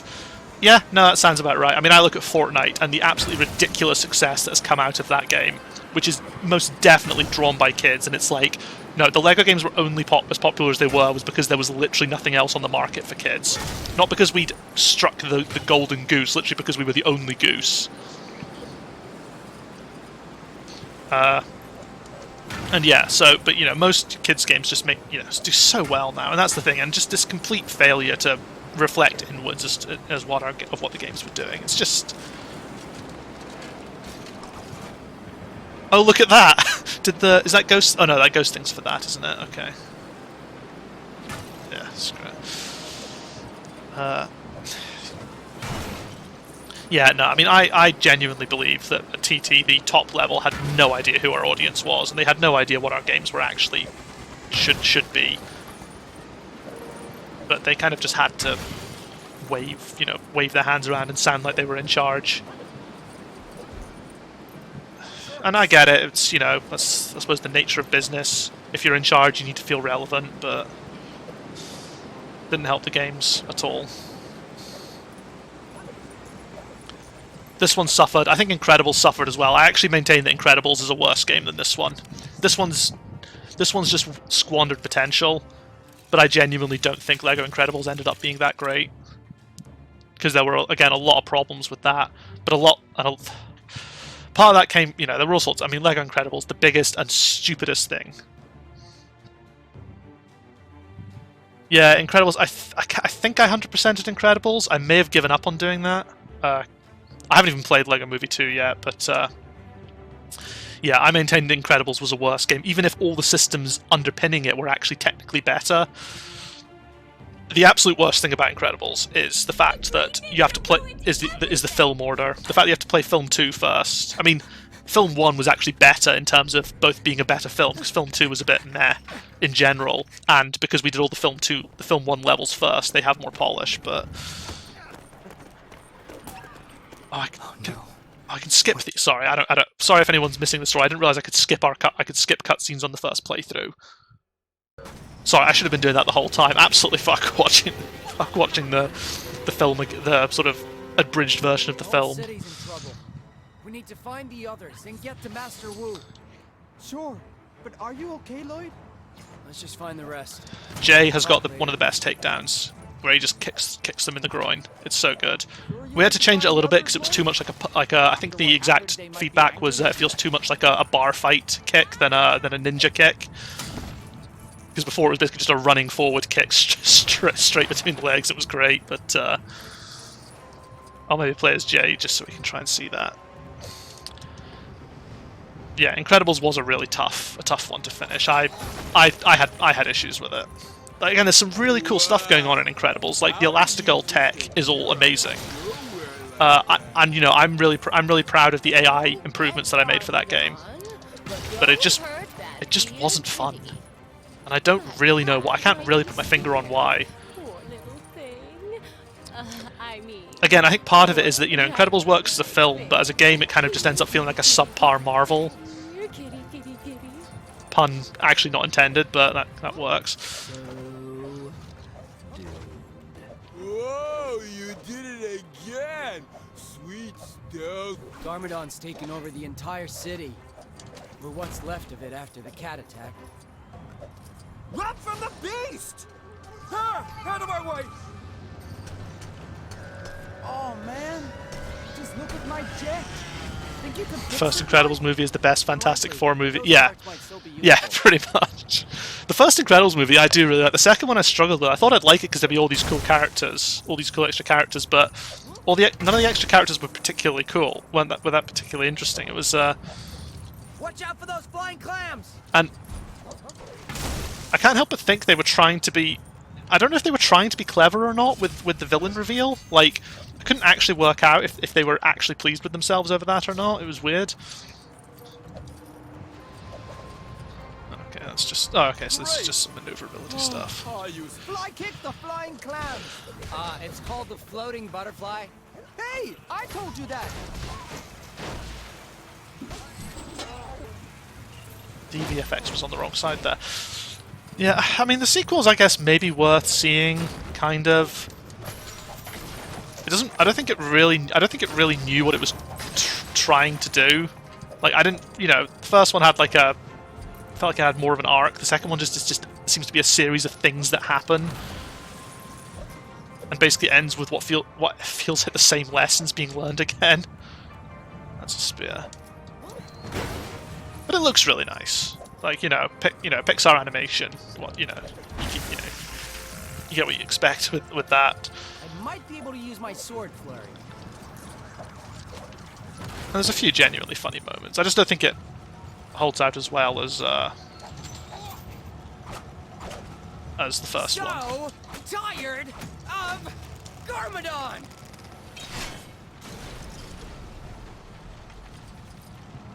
Hey! That really cut the mustard! Or at least blew it up. I hate Jay's voice actor in this. I forgot this is the one that I hated the most. I thought the fake Jackie Chan was bad, but this. And like, I guess no offense really intended to the voice actor. You know, they're probably, you know, Let's give this a spin! if this is the sort of effect they were going for, then they absolutely nailed it. I just. Yeah. Well, I mean, the character in the second film is called Evil Endeavor, you know.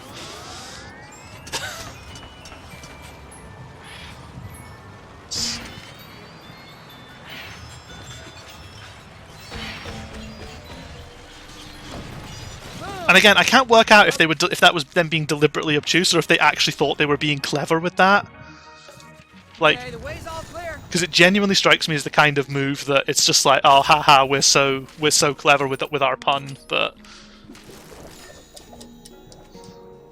where's that? Oh, added shockwave.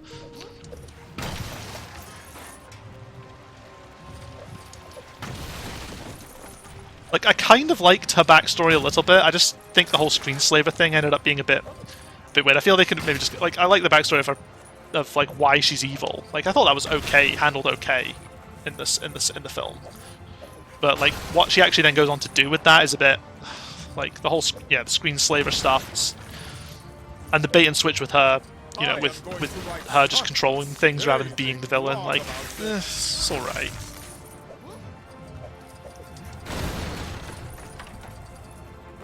I don't know why I'm collecting studs.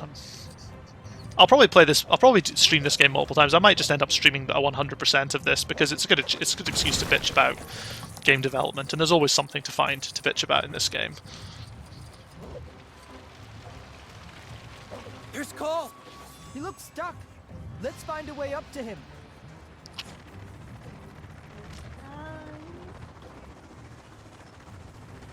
Hey Tommy, am I at the end?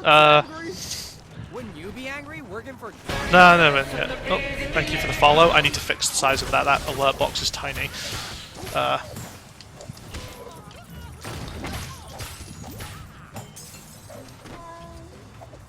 I actually don't know how far through this level I am, to be honest. I've forgotten how long this level is.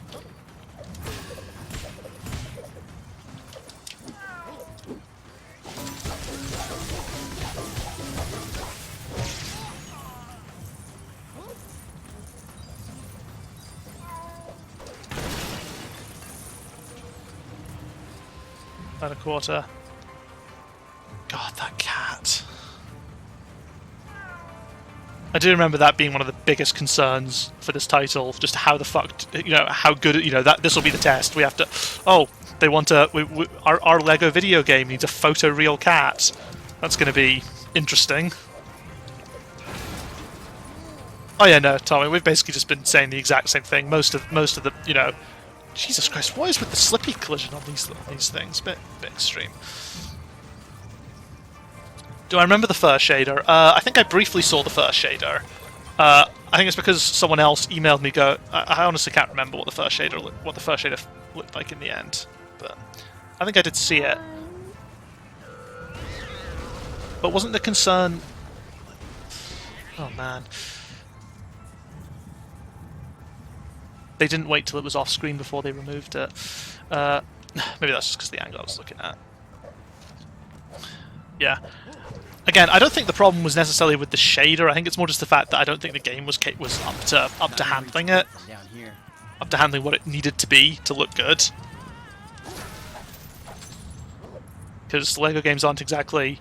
I mean, fur has never really been one of our priorities when it has never been one of our priorities when it came to LEGO games. Okay, the arrows are pointing me over here. I will just do as they say. Because I do not remember this level at all. I think I go to the docks at some point. How long can you resist using a zip line?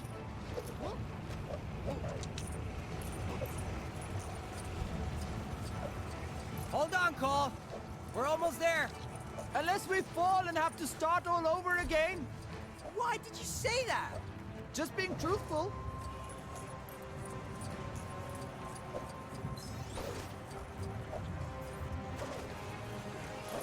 Okay, so a cut feature that I worked on, that I really enjoyed, but I'm gutted got cut, was, and I don't know how many people even saw this in the game before it got cut. It didn't last very long. Was the an ability called the tag attack. So let's say you're wailing away on a guy like this. The tag attack was basically a feature where midway through an attack you could press triangle, and what would happen is you'd swap to your other teammate, but they would do an attack. They would continue the attack automatically. So in the case of if they were close, they would just continue punching. If they were at a distance, they would dash in, and the character you were playing as would do a somersault away. But if they were far enough away, it would do this amazing thing where it would ninja teleport them behind the enemy in the air and homing attack in, and you would tag into that instead. It was honestly, it was so much fun to put together, but it got cut because of free play co-op was the problem. Because in free play, there's only ever 2 characters, and if you're playing co-op, you've got no one to tag to.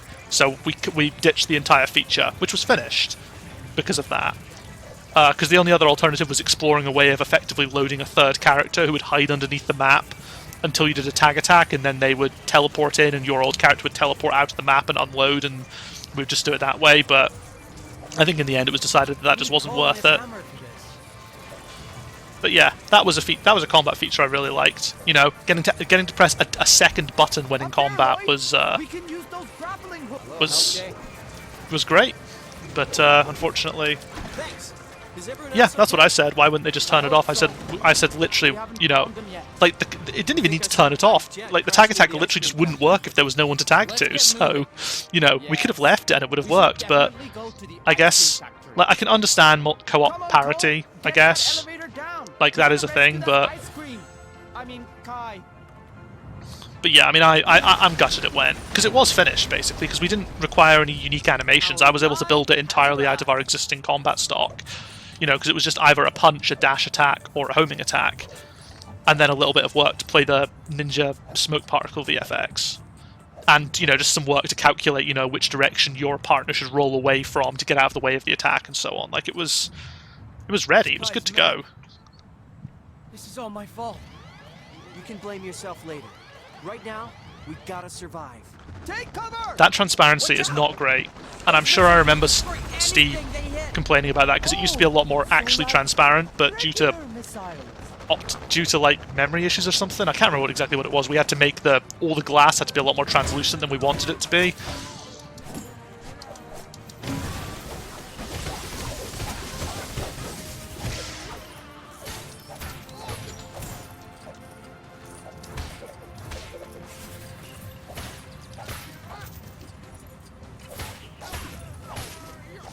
Okay, no, let me kill this guy. Oh god, he didn't play the animation again. Yep, drop a full feature for an edge case, which, if we had had telemetry in LEGO Ninjago, I can almost guarantee you the telemetry would show that a tiny bit, you know, free play co-op is not that commonly a feature used. Shader complexity and overdraw, okay, yeah. I remember it being something like that, because I do remember watching sort of the devolution of our panes of glass in the game. And that last mini cut there was not great at all. Aim for its hammer-shaped head. Yeah.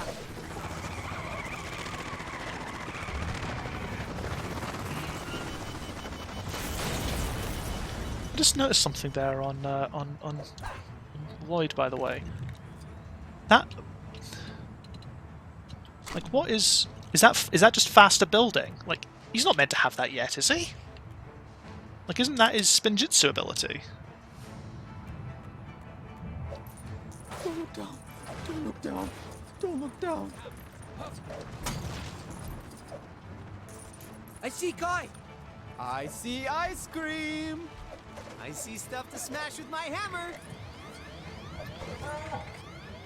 Something else as well that's really funny is once we started getting these outlines, outlines became more and more frequent on mechanics. Like, because basically I think the cost for an outline was if you included it, that was it. You paid the cost once to include edge highlighting. So basically edge highlighting started going on everything. It started being like, oh, can we put an edge highlight on this? Can we put an edge highlight on that? And I think we were limited to a number of colors as well, so that's why it's all in yellow. Originally the I was hoping that would be ice cream. so he's the best builder. Okay, so it is a building. I couldn't remember if that was a specific if that was just a mistaken ability that he has, but okay. Wait, okay, he's the best builder, which means, oh my god. Okay, yeah, okay, cool. Void it is. Okay, that did something. Let's try the left side. Smash the pipe to rebuild it. My pleasure.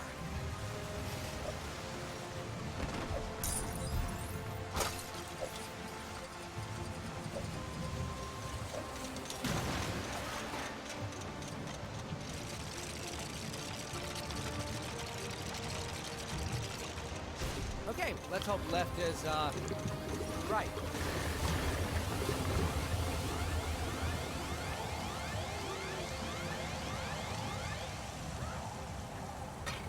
Yeah, like, don't get me wrong, I think edge highlighting, I think there's definitely some cool stuff. Like, I think as a targeting system it worked really well. An oversized cat taking out my mech. It was just always sort of funny that whenever we needed a mechanic to call out something, edge highlighting was usually appeared in the design document until we said no, you've had all your edge highlights, because again there was a color limit. So we basically, it used to be, we tried to do something where it would be like blue and green, so what player 1 would always get blue and player 2 would always get green. And I think that did work for a bit, but there were some problems with that. So in the end, but then we also added like the ship edge highlighting as well. What do I want? What's this? Oh, okay. Just ignore blocking. I remember complaining about this ability actually, because I was like, "What?" Because I was like, "You've just asked me to implement a system where you have to change your attacks in order to break guard blocks, and now you can unlock an ability that just completely ignores that system." I remember raging about that particular ability. Because I was like, all the others are these fun little things, but it was just like, what are you doing? I've totally got this.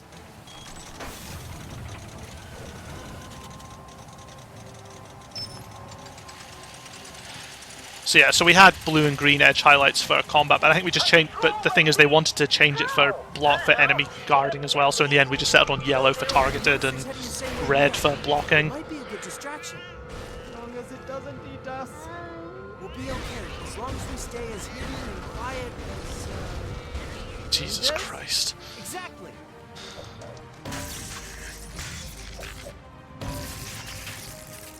Yeah! Bring it on, fish faces! Why? I said quiet. Get back in formation. Oh god, why'd you Stop dash flapping attack? around.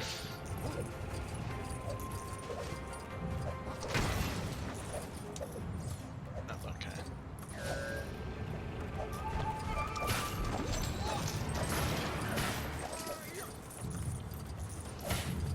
Oh god, why does he... that was another thing I think we fixed in Ninjago, in Incredibles. We made dash attacks a lot less spammy. Like, it was too easy to accidentally dash when you were clearly trying to punch, so I think there was a bunch of work I think there was some work I did in Incredibles to fix it up. Like, one of the problems we had during this project as well is about several months into Ninjago, when most of the combat was kind of there and at a position we were happy with. 3 years worth of LEGO Worlds code got dropped back into the main repository, and basically combat just broke overnight, and it took about 2 weeks to fix.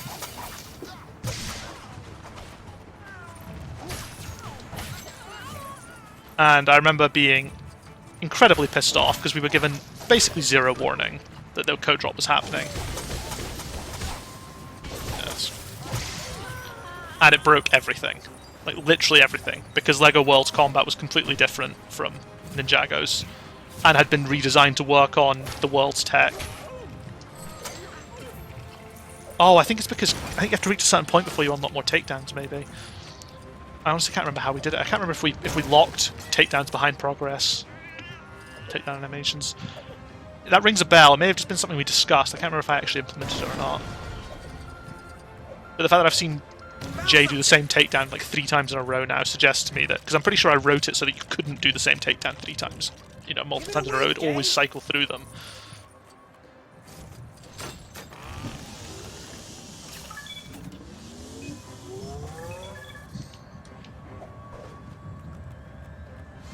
Target in sight. Descending on target now. Give up, ninjas. I have a distinct memory about coming here once to work on a bug to do with the enemy AI, but I can't remember what it was. But I do remember there was an issue here where it was we need to call in the programmer to I think it was more to diagnose what was going wrong than to actually necessarily fix it. I think it was honestly something. In fact, I honestly can't remember. I remember we found the problem, but I can't remember what it was. But yeah, let's get... These slippy surfaces are actually horrible.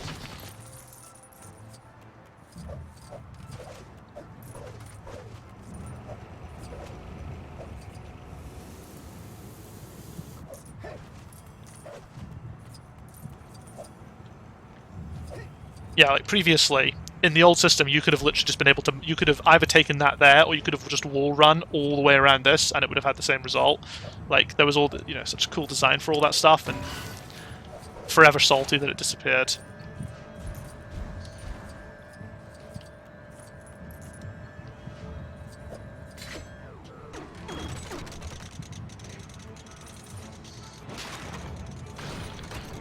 What have we got? Master of Speed. Oh, is this just giving does this just give everyone fast build? That's cool. Well, no reason to not turn that on. Oh, and interact as well. That means we get to skip a bunch of the mechanics.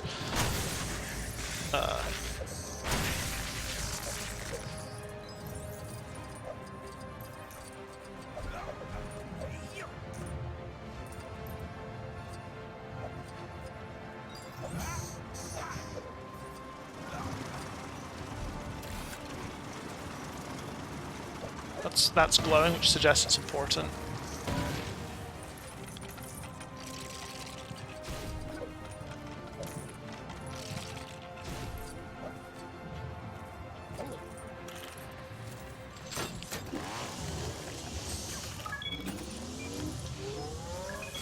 Again, nice little door animations. I mean, I know it's more ancillary to the door, but... I do remember a bug for this one where it was possible to kill Zane by accident, and it would just basically soft lock the level because Zane was then not there to play his animation to get out of the pod or something. And I can't remember. I think it's because that Zane is a simple character Zane rather than the full fat Zane or something like that. But it was just possible to just accidentally, if you like jump slammed here. And I say that, this is where I accidentally kill him because it turns out the bug never got fixed. But you could kill Zane by just jump slamming here, and the explosion would kill him. It was great.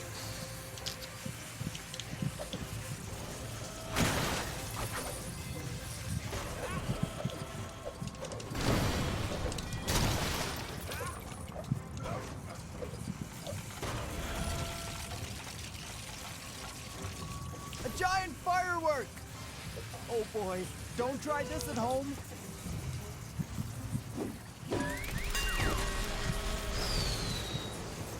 That's true, Zane isn't alive.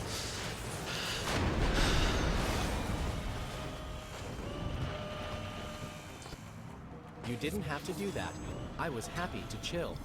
LOL. Okay, now let's find my sister. I'm sure I remember some of the die-hard Ninjago fans being upset that Zane had a bow and arrow in this rather than, I think it's shuriken stars he has in the TV series. And they were even more upset when we gave the TV version of the character. Yeah, the TV versions that we have, so like classic Kai and everything, they have just these weapons because again, like there were certain restrictions to us having TV characters, I believe. So, people get, oh, classic Zane, I'm going to play as classic Zane. What the fuck? Why has he got a bow? And yeah, nerds. Yeah, we had to stay. We had no choice. I'm pretty sure that the TV, we were barely even allowed to have the TV characters in at all, and yeah, we had to give them their movie weapons. It may have been an animation resource as well, but I don't think it was just that.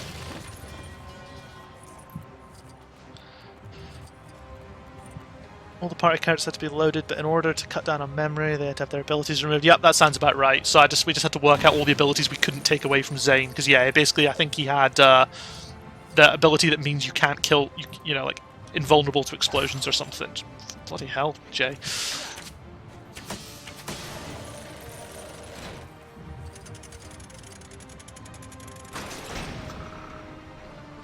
Yeah, I think the TV fans were very annoyed about the movie because the movie isn't in the TV universe at all. It's in the LEGO Movie universe, and honestly, I think they missed a trick there because, in terms of LEGO movies, you're going to get the fans anyway, and I really doubt they're invested in the continuity of the LEGO Movie extended universe, even though because there isn't one. It's just a weird decision that they had.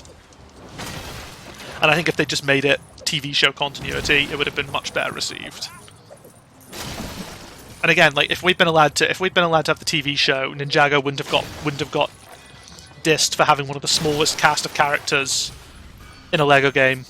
Eclipsed only when we brought out LEGO Incredibles, which had an even smaller cast of characters.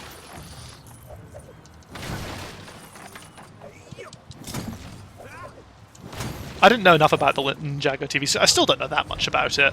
I know that the Ninjago TV series fans are very, very loyal. But so again, I guess that's another instance of us not targeting the market that probably would have benefited us the most. Funnily enough, is that that's the Master Wu mechanic.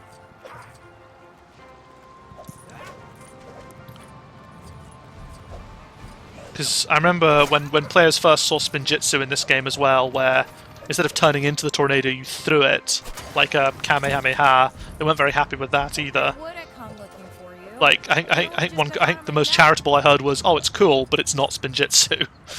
It's like, oh, I'll take that. They said it's cool. What do we do? We're useless without our mechs. Who would know? I think the first time I heard someone call it Meowthra, I thought they were taking the piss. I do as well. I do as well, Tommy. We've been deliberately not talking too much in details because I think that's the one area where we can't get away with talking about it. Because it's not the game, it's the film. But yes, I do miss the first animatic that we saw. It was good. God, these cutscenes were such a night. I remember, I didn't, again, have to work with any of the cutscenes, but I remember being told the Shadow of Ronin Spinjitzu mechanics on Twitter. I've seen one of the posts, I think. I've seen a number of Steve's posts on it. But to be honest, the last thing I saw was being my sort of very complete self-congratulatory nature when I saw that I had been quoted. My tweet of mine had been quoted in a video. Now, I appreciate that the Spinjitzu in Shadow of Ronin was very cool, and the Spinjitzu in this is not that cool. However, when you actually look at what our Spinjitzu can do,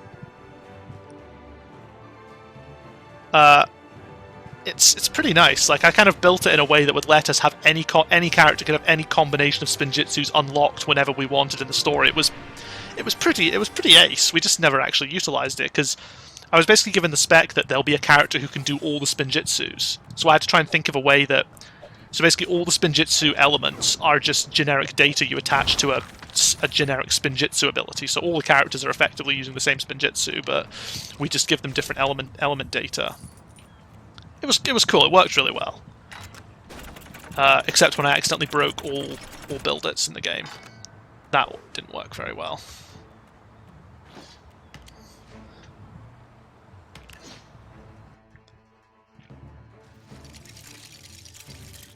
That is literally the Spinjitzu. The cycling Spinjitzu is literally one of the reasons I will continue to stream after I finish this game. I'm not finishing it tonight, obviously. I'll probably do a few streams because I want to show that off and talk about it because I was really happy when I got it working, and it was ace. And we didn't use it apart from like I think we used it for a cheat, but there were going to be characters that could do like 2 Spinjitzus, I think. Like, you know, they could do like earth and water, and I was like, yep, we can do that. And it's like, oh, so what about this combination? Like, yep, we can do that. We can do any combination you want. It's awesome. And it's like, okay, cool. These characters have one, and this character has all of them, and there's a cheat to give them all of them. It's like, oh, okay. Shut up, Master Wu. Chapter 7. It's not Chapter 7. This is Chapter 4. I think this is 4. I think this level's 4A. Our journey ahead will be difficult. Yeah, I kind of figured that out, this being called the uncrossable jungle. We could go around. Less talking, more walking.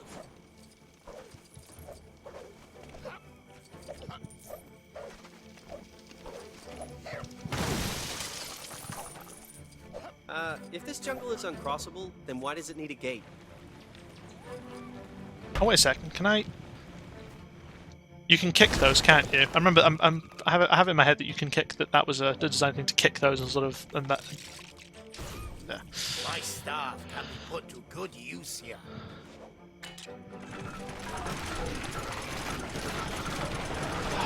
More doors. I mean, gate, and this one's a gate, but still, look at that. It's so nice.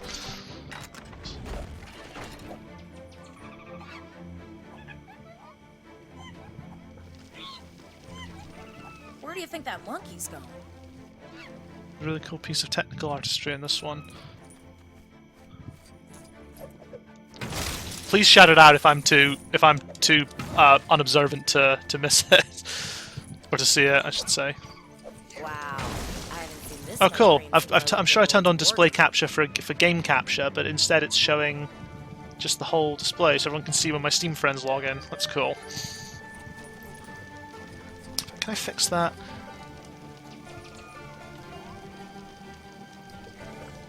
Oh, okay, I can. It's literally the display capture is just on top of the game capture. Okay. Oh, and as a result, the frame rate's gone. So. These vines require cutting. Okay. Oh yeah, Pretty fast much interact. You uncrossable. cut those instantly.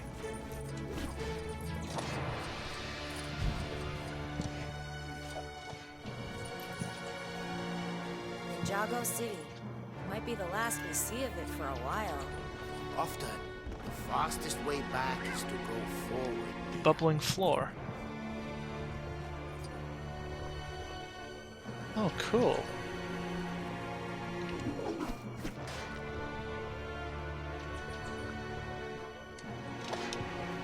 What if I oh, it's instant death. I thought you got one chance to escape. Ugh.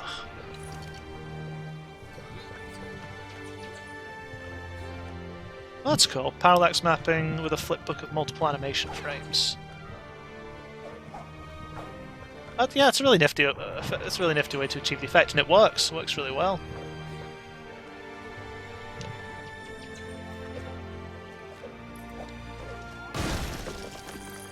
Wow, the music for this sounds actually quite nice as well. Intruders in our jungle. Get them! But what about our barbecue? I'll barbecue you in a minute. Oh wait a second, it's players. Snakes, a dangerous enemy. Kinda assumed that when they started charging at us with weapons. Oh, I don't have We did interrupt their barbecue. I don't have Jay with me. Okay, fair enough. I thought I had the whole party. Memory limitations, probably.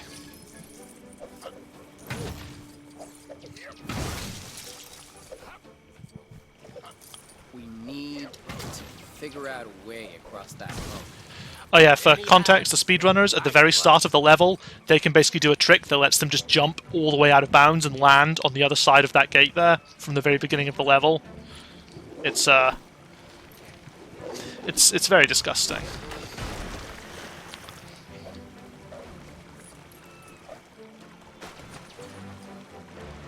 Oh wait, yeah, you need a special character to let you swim down below the water surface? I think you do.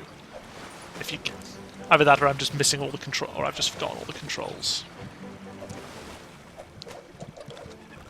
Oh, come off it. Why did you make us...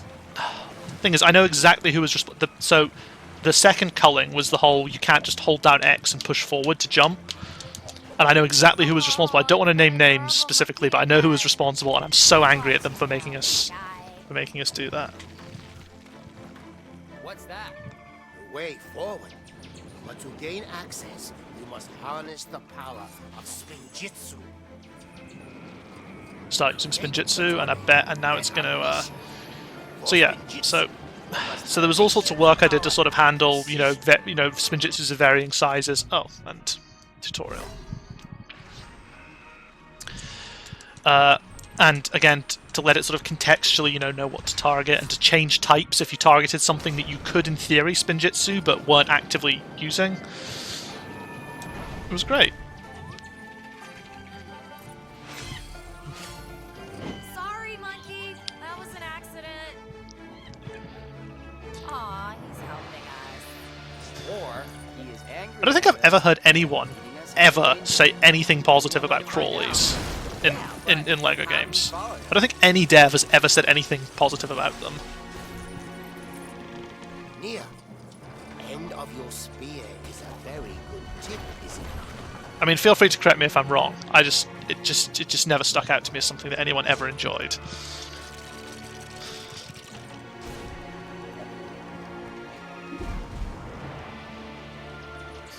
Okay, I guess I'm proven wrong to an extent then.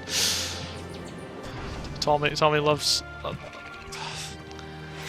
I was very lucky. I very rarely had to work with them. I think I had to do a crawly animation for the Ewoks in Battle of Endor, so they'd get squished if you stomped on the ground with an ATST. Also, that crawlies in general could be stomped. And I remember asking, okay, so this is my first time setting these up. How do they work? And I looked into how we set up an animation state for a crawly, and I was just like, what the fuck is this? Why?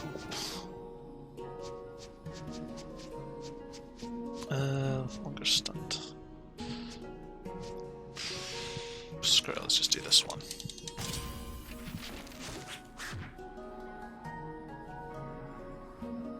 Yeah, oh yeah, they do provide it. They do provide the solution to there's too many characters on screen. But the thing is, they provide a solution in terms of a technical. They provide a solution in terms of a memory sense, but in terms of a staff workload sense, they absolutely do not provide a solution. Really?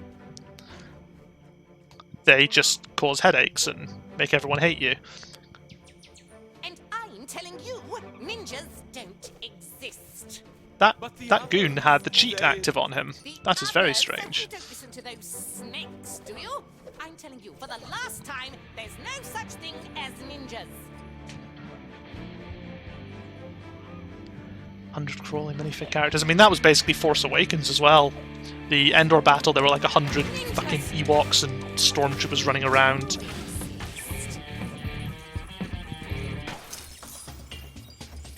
Those lily pads will help us get across.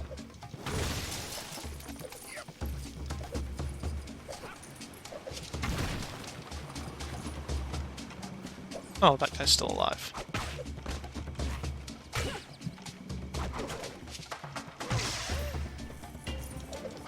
Special moves don't work very well when you're up against a wall. Funnily enough. Right, what does this build? Oh, okay, this builds some jet skis.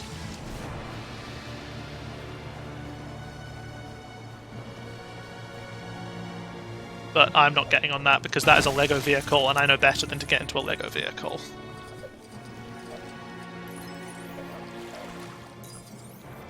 Well, there's quite a few fish crawlies, isn't it? Oh, now is your chance to prove. How am I meant to get through there? You must look within yourself, Cole. Okay, but I think I'd remember if I was carrying a pneumatic drill. No! I mean, look within your being. You have come far. Oh, the flashback scene. Yeah, no, I think I know what you're on about now. Your spin jits. I don't know how those were implemented. Again, I had the sort of fortune, by the time LEGO Ninjago rolled around, I very rarely worked on any level-specific content. Almost everything I worked on was just sort of generic game-wide.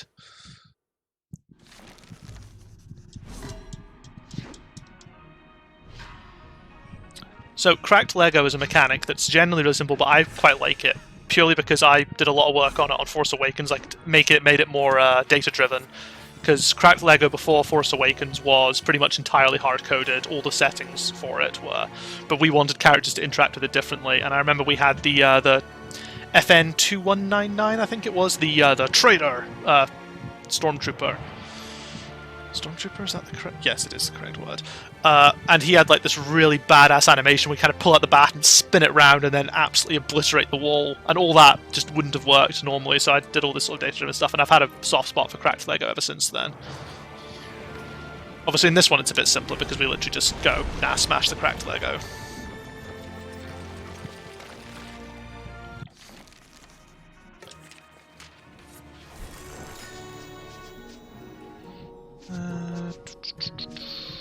Why not?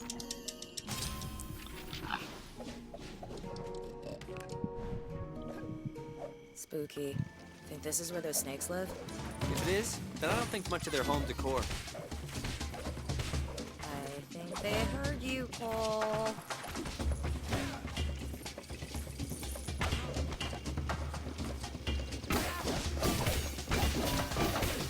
God damn it, Cole's flurry attack is slow.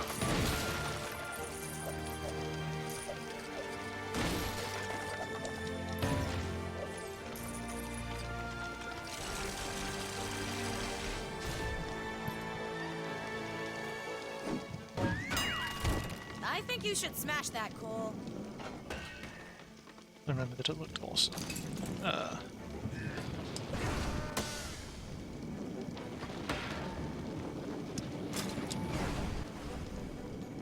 So this was the Spinjitzu can be used for more than just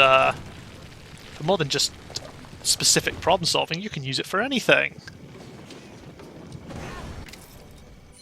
So that was it. Like Spinjitzu had to support being able to target, like generic Spinjitzu, I should say.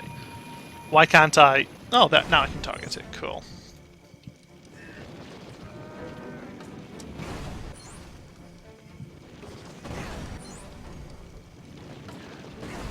But yeah, I think I did a sort of fun test where I bumped the number up to like 100, and you could just Spinjitzu an entire room, and it looked awesome. But it was also broken because, of course, of course, it was Spinjitsuing like everything in the room. Hurry! Ultimate weapon. No, that's won't not an find awesome view. itself.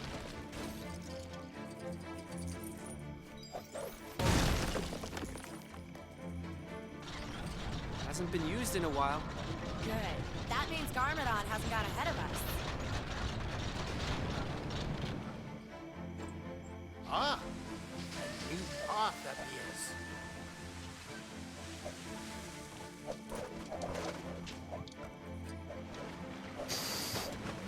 I hate bar hops. Who was the designer for Chapter 4? Because We're ninjas. I have a name in my head, but if anyone knows who the LD was for Chapter 4, because I can't. That was the name I had in my head. Okay, yeah.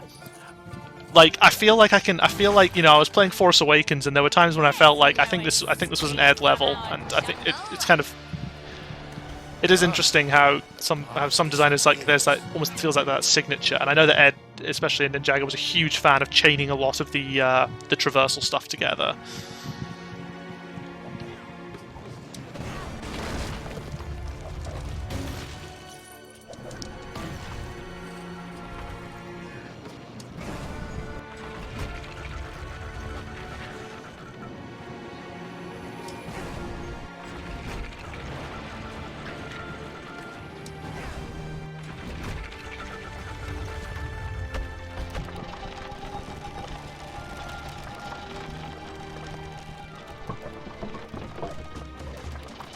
If we destroy the bridge, Garmadon won't be able to follow.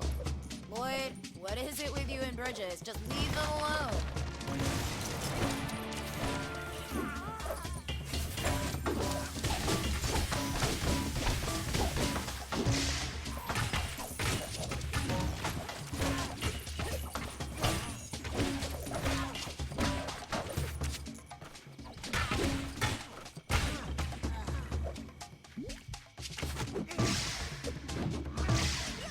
So that animation there, where he kind of hit him in the head and then jumped over him, I think that animation originally started life as you fucking golf teed them into the ground and then smacked their head off. But again, that was another too violent for a LEGO game. It's kind of fun when you work on combat animals. You get to see a lot of the animals before they inevitably get rejected for ratings reasons.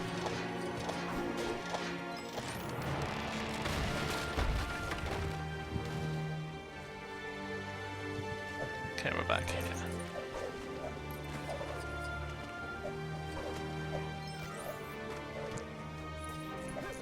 I think this level was used quite a bit in some of the marketing material. Like I have a feeling like a lot of our early game screenshots that we put out were from this level.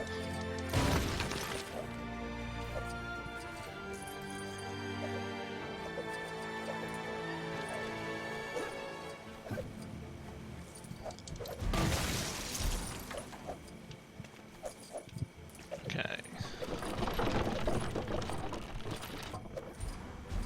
Tread carefully, ninjas. This quicksand is sand that will consume you quickly.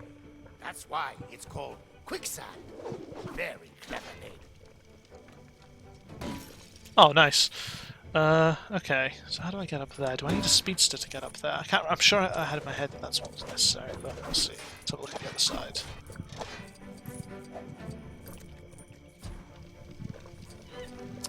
Monkey's back.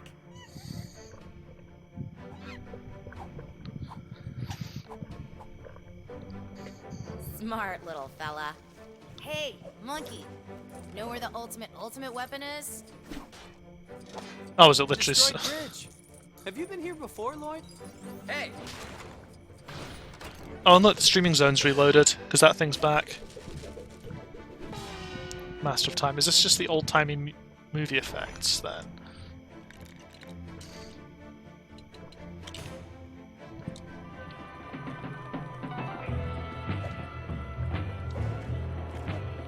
Ghost of Tsushima, totally copied LEGO Ninjago.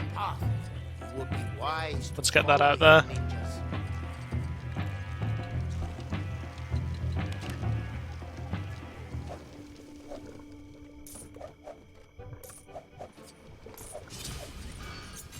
Coiled snake.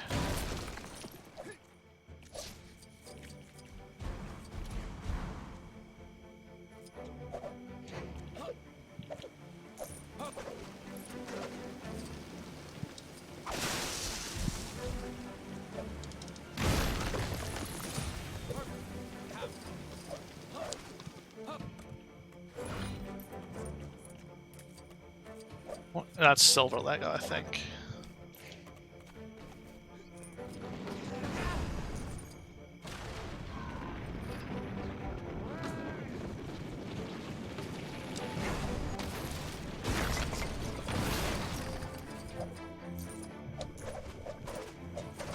Let's keep going.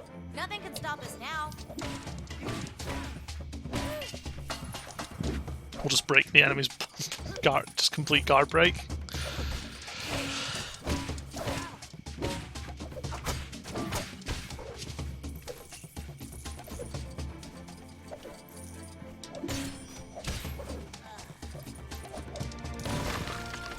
We must locate a route around this old dojo. So I think some of the more subtle things that came in with combat is it's difficult to get it. Is there's like a combat idol and a regular idol. Now I think in this game, the combat idol only works if you're actually in combat. But in Incredibles, we put some other stuff in so that it would happen for a few seconds after you did a punch or whatever. I'll see if I can see it, but yeah, because that was another thing that was actually big. Is this was the first game that actually knew if you were in combat or not.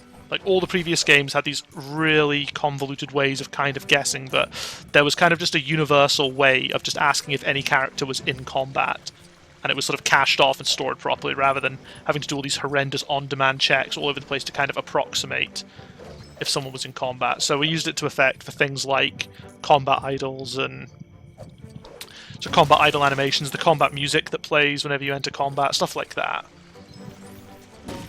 It was something that we actually knew, and this was the first game where we knew that. God, bringing back all the memories. I'm going to end up reciting every single add-on class that I wrote at this rate.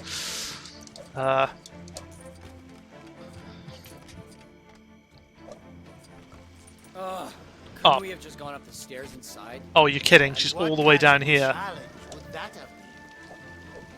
Dan, why aren't there catch-up teleporters halfway up this? Or Greg, sorry, why aren't there catch-up teleporters halfway up this?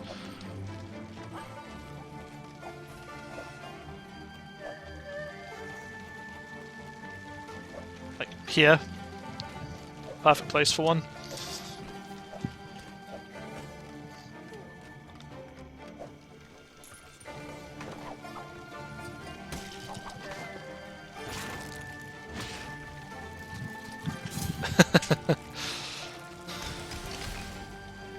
Acidicus.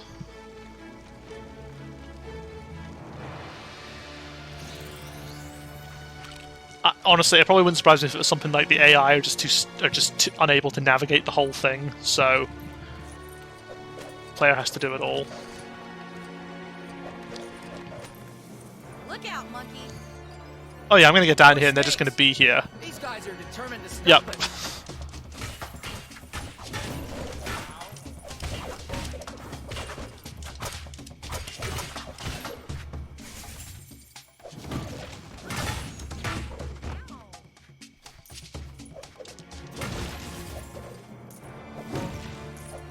you waiting for? Oh, okay, that might make sense. Yeah, so if you fell off at a certain height, it would... Over to you,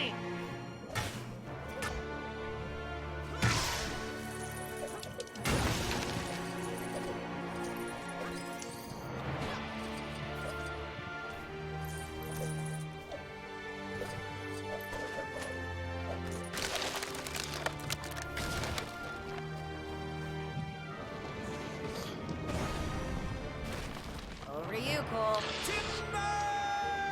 Okay, so this bit I remember causing a lot of hassle, not for me specifically, but this was one of the problems that came up with the fact that every time we say it's a new chapter, it's not normally a new chapter, it's just an arbitrary point we've decided is a new chapter.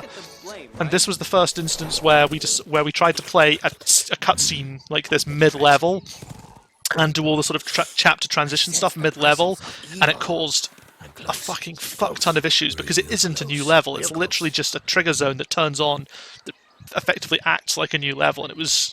I'm sure I remember this being a real pain in the ass for a lot of people. You! Not me, specifically, because I don't have to worry about any of this stuff, although my boss fight's coming up next. The one level-specific thing I did. Yeah, that sounds about right. Unloads the level to show the cutscene, then has to reload the level, because we have no way of showing cutscenes in levels like this. You have to do them in a transition... It's something like that, I can't remember. Yeah, all of that because we wanted... Because we tried to... I think it was basically just to pretend that there were more levels than there were in the game. That's why the chapters are split up the way they are, to hide the fact that there's only like 6 levels in the whole game. Hey, guys! Garmadon and Wu are fighting in the trees! Oh, there he is! Oh! And I will not let you... 6 big-ass levels, yeah. But that's the thing, though. Instead of doing that, we tried to pretend that there were more levels than there were. And that was the problem. So yeah, this bit here, Chapter 8, it's not Chapter 8, it's the same fucking level. We've just played a cutscene halfway through it. Oh, man. If I were Didn't have a coder free. That was a pain in the ass. you, I totally would have hit you then. So, You guys are such good shoes. there was so much that went into this. I was actually really happy with sort of what went into this in the end, because it was quite a big sort of investment. Like I tried, you know, this was me learning how to script. So I'm just going to pause here because I don't think he'll knock him down.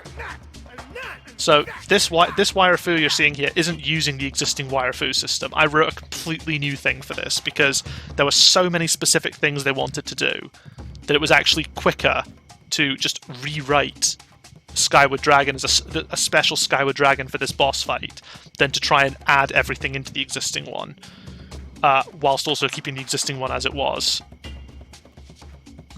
Wu is having a snooze. So we had all sorts of cool stuff here. So the camera's spinning around just now, but originally me and Paul Wimpany setup had like 5 cameras placed in specific locations around the bridge, and every time you punched, it would snap to a different one, so it was kind of like a sort of quick jump cut. But in the end, I think that the design weren't too keen on it, so that's why we went for the spinning camera instead. And you'll notice it's not timing out here, because we decided to make it based on a fixed number of hits, or a fixed health point, so that's why I can just sit here like this, watching it happen. But yeah, originally it was every punch you'd basically have a new camera angle, and I thought it looked pretty cool. So yeah, there was just a ton of stuff that's going on in there, like, I think the fact that you know, just the way you interact with them. I can't remember all the specifics, but the camera work was a big reason. Garmadon is immune while he hides behind others. And yeah, doing all these little AI spawners. And then this bit was a nightmare.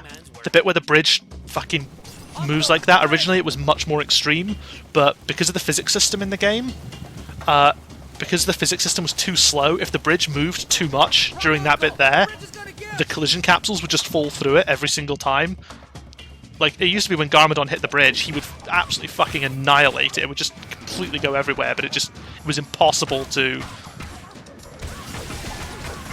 So something else as well, yeah, like Wu you see is using his fists here. Typically Wire Fu has the weapon out. So that was another thing. This was a Wire Fu where you specifically put your weapon away. And also the fact that Wire Fu isn't really designed to work on non-minifigs. Garmadon isn't a Wirefood's designed for minifigs, and Garmadon is not a minifig in this instance. And we had to not kill him when he hit down to the bottom. We had to sort of force it towards a certain health, and we had to only enable it when he was on certain health points. Yeah, there was just so many sort of specific things that, yeah, I think it is just literally called like Garmadon Wirefood or something. And it has about 10 million tweakables or something like that. Oh god, what's happened there? Why is he floating?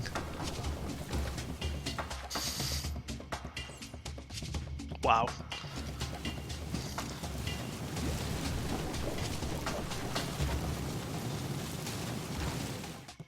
And I can't blame anyone else because I scripted this level, I scripted this section completely myself.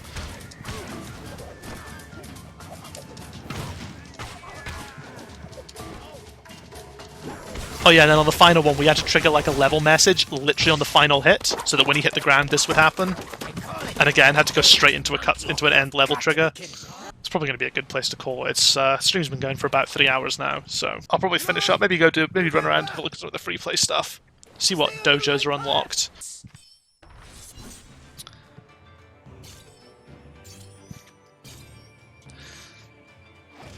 The Uncrossable Jungle.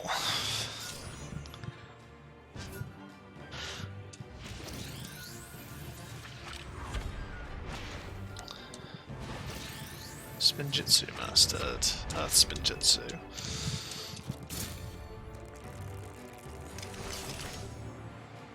I think this Cole unmasked, I think that's who I've got in my Lego brick. My sort of dev brick. I thought his design was one of the better ones. It was between him and Nia, I think, for which one I wanted.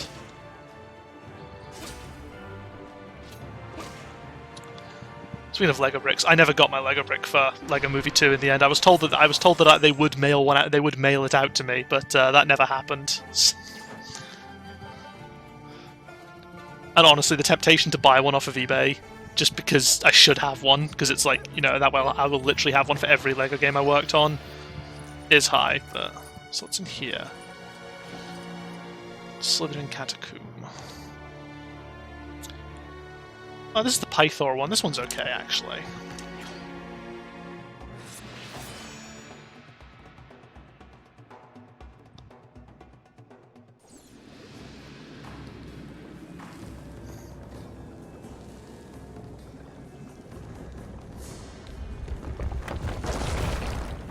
I'm going to be very upset if I don't actually beat the target.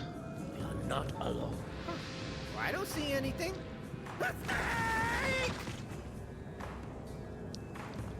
Probably play as Kai for this one.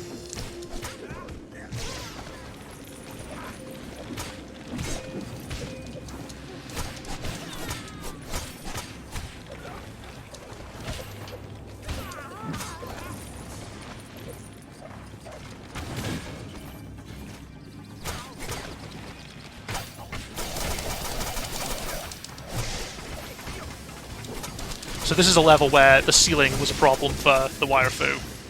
So we had to start. But I think the Wirefu, because we didn't want to put actual collision on that ceiling, I had to write like a script thing to basically just go, okay, no, the Skyward Dragon has a secret ceiling that we need to set.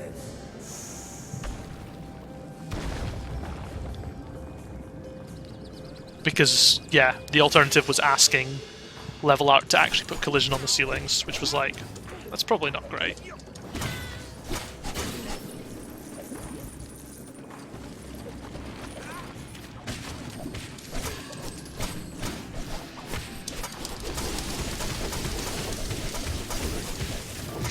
Nice.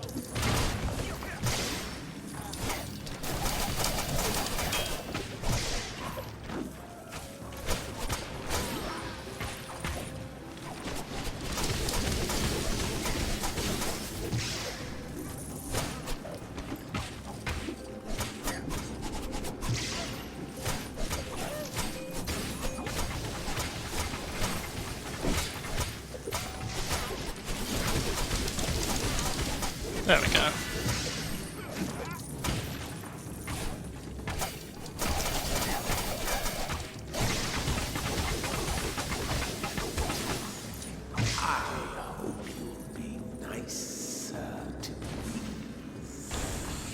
I think I have a horrible feeling that the timer's going to run out on my combo meter. I don't think it's going to last that long.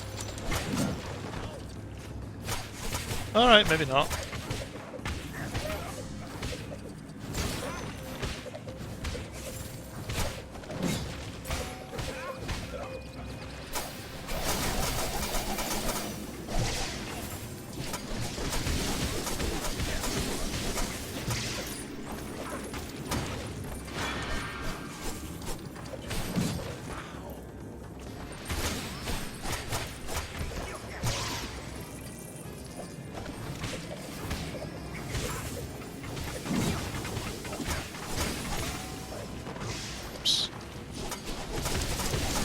Wow, 300. I can't remember what my all-time record for. I had it on the PS4, and I can't remember. It wasn't. I don't know if it was necessarily as good as this. It might have been.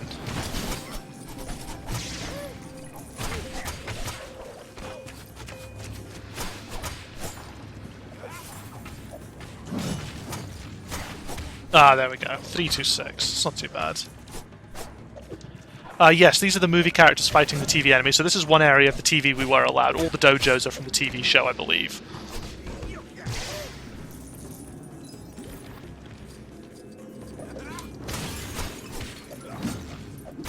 But it was the playable characters they had an issue with. Because I think, in theory, I think the original design called for... I think basically each of the main characters, there would have been 8 iterations for the 8 different seasons of the TV show. I'll have to wipe away the tears.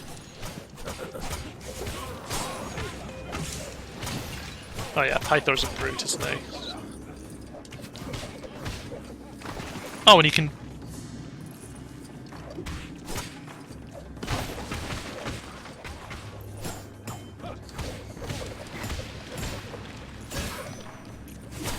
Hold still. I just want to give you a friendly squeeze.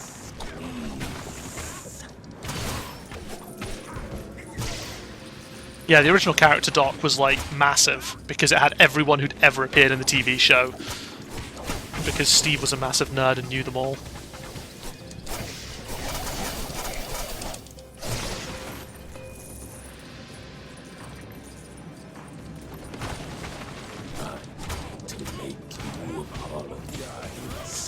And I remember, like, thinking, you know, for 8 seasons, I remember because Kai was the one I remember looking at first. Kai does change quite a lot over, like, I want to say 8 seasons. I keep saying 8 seasons. That's what I have in my head as it was, but it may have been a different number than that. However many seasons there were, Kai looked actually unique in each one of them. But yeah, there were just unfortunate limitations. That's quite a nice way to end it there. You guys are the pit. Oh yeah, body types are a problem. Like, there were concerns from Pythor here because when we made it that you could wire fu people inside the battle arenas, there were real concerns about using it on people like Garmadon and Pythor and characters like that. Oh hey Retro, how's it going?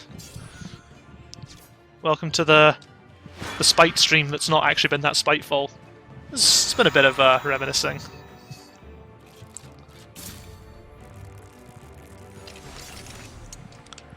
Pythor. Pythor's cool. I'm pretty sure there are various problems. I think when you try and use the barrel to hide in with Pythor, it's just what's better, host or raid? I don't know how much longer this is. This stream's actually going to run for probably another half hour or so. But honestly, whatever. Just I honestly don't know. I don't usually have enough followers. This is like my peak for followers or for viewers. So clearly there's a market for LEGO games because all the devs from those games turn up to join in with the pain. Well, thank you very much appreciated.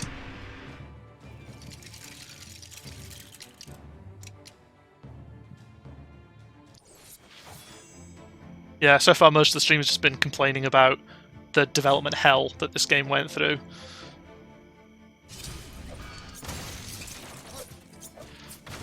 Right, let's go do another challenge dojo then.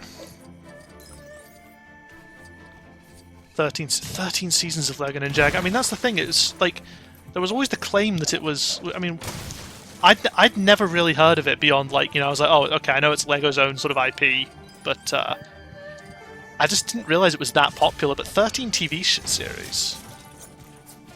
In fact, yeah, I think when we were working on this, the trailer for Season 8 dropped, because it was the one that was, like, very CG looking. I say very CG looking, they were all CG. Okay, so I'm in the Dark Ravine, but I don't want to go there. The Master's Dojo, I've done that one.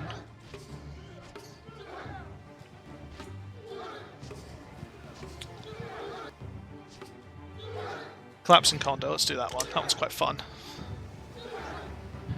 Bionicle was robbed. Bionicle was an amazing IP.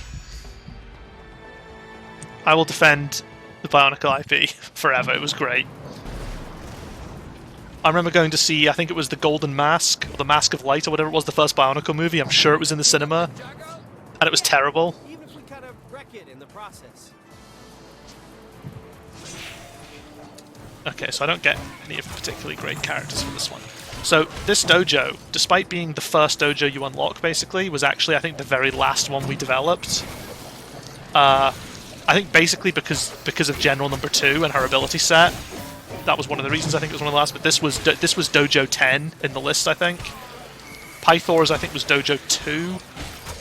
I'm trying to remember the names. It was Pythor's, I'm pretty sure, was Dojo 2, and then the Time Twins were Dojo 5.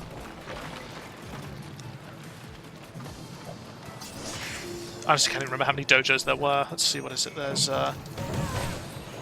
Pythor, there's the Sky Pirates one. It's the one I remember the least. Oh god, why do I keep playing as Cole? Cole sucks. Or his attacks are too slow, it's not as fun. It's going to be much harder to get like a really high score, because none of the characters are as fast as Kai. Kai is just a machine when it comes to getting high combos.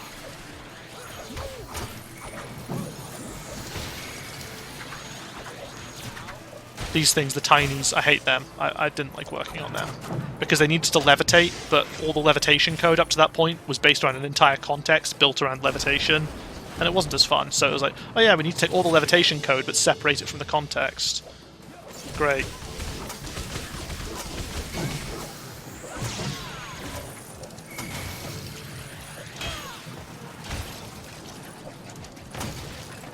Oh cool, Berserker.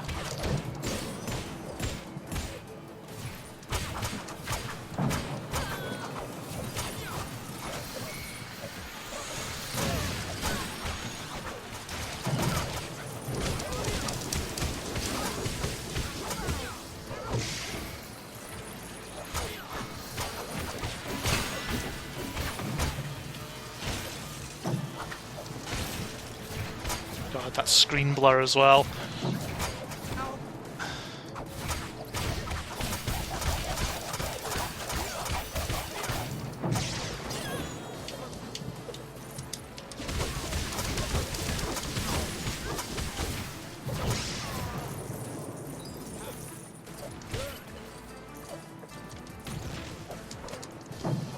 Oh, come on, stop sliding on this stuff, you idiot. That's a pretty cool takedown. I forgot about that one, the sort of the double air kick and into the sword slash.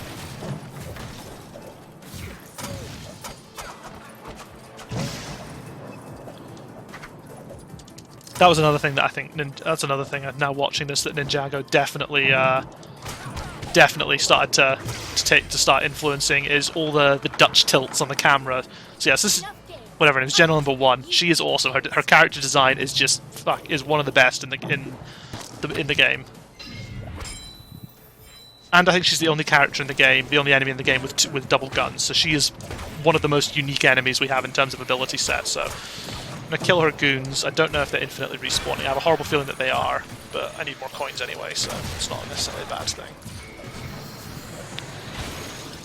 Yeah, so basically the reason the Dutch tilt started appearing so much after this game, and it is 100% my fault, basically putting camera tweaks in LEGO games was never... It wasn't difficult, it was just a bit of a pain. It was a very manual code process, so I basically derived a way to data drive camera tweaks, So we could attach a camera tweak to literally anything we wanted just in data, and as long as all the code had to do was get camera tweak, call camera tweak, and it would just parse all the data itself. We didn't need to set everything up in a really complex way. And it basically then meant that everything suddenly had, oh, can we have zooms? Can we have tilts? Can we have this, that, and the next thing? And it was great. So yeah, so there's like General Number 2. I really love the way she works, like, because we didn't really have a double shooting character up until that point. So getting that in was really fun to do.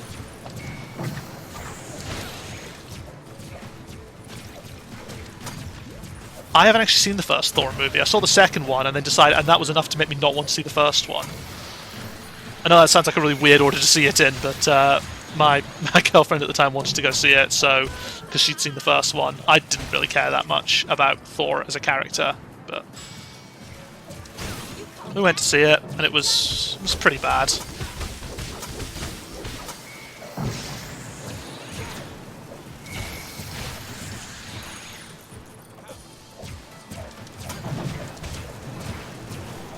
Yeah, I'll fight Jen. I'll fight the General in a second. Come on, more stuff to smash. Yeah, I've had differing opinions about Thor 2 and where it sits. I watched Thor 2 again for the first time not that long ago, like maybe a year ago, and it definitely wasn't as bad as I remember it being on the first time round, which is really strange, because usually when I watch movies the second time I realise, man, this movie was actually awful. What was I thinking the first time? But Thor 2 was an exception on that front. So yeah, so General Number 2, I think actually, General Number 1 I should say, I think she actually has the most health out of all the dojo bosses, because we did her last, and I think we just assumed that in terms of scaling difficulty, this would be the last dojo you did, not the first one.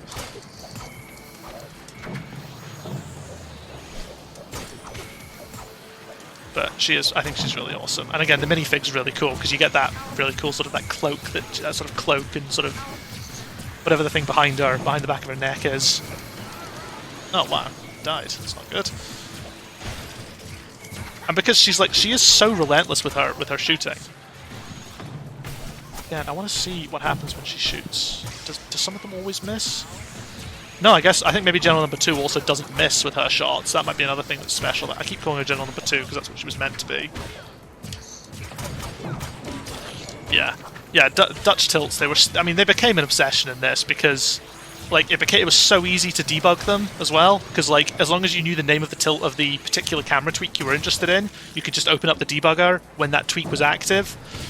You could tell it, and if it was for our special moves, you could set a setting in the debugger to not make them finish, so you could just sit there the whole time tweaking them. And honestly, it was just like the amount of time that Paul Wimpany sat tweaking a bunch of them, and then like the designers sat with their various ones, and it's just like, what have I done?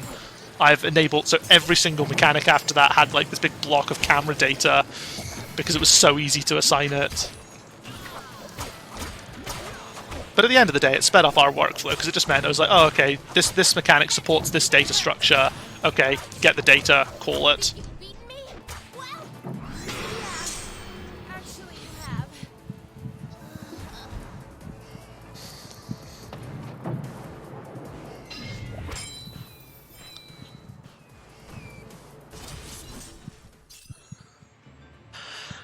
Collapsing condo. What do I get for this one then? I mean, I get General Number 1, who's one of the best characters. So that's something.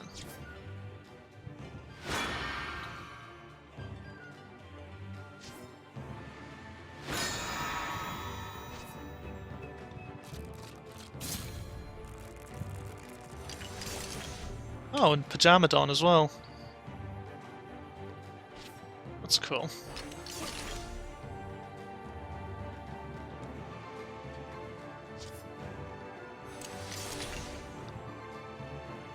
There's going to be a bunch of shark army dudes.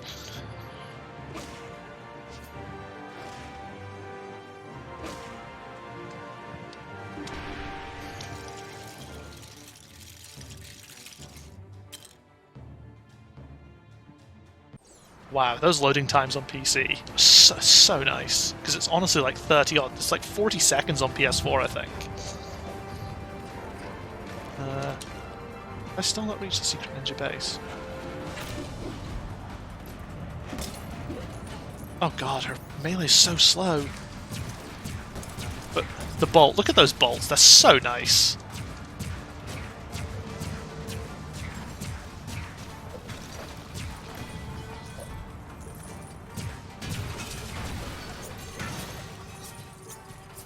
Okay. So I might as well just smash a few of these things whilst I'm here.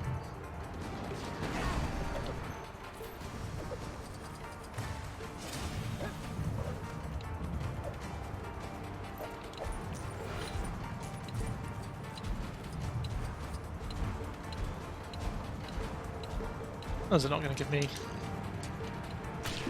a Zane option there?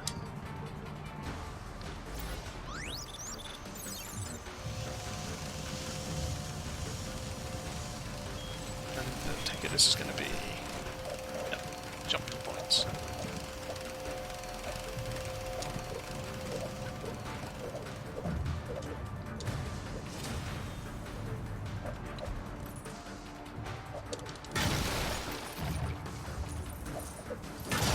Yeah, it does seem like a bit of an oversight. Maybe they weren't expecting people to be able to get that much money in the dojo, but yeah, getting Garmadon this early is because Garmadon has Destroy on Contact, I think, doesn't he? Or is that removed? I can't remember. Okay, maybe that was removed, or maybe Pajamadon doesn't have it.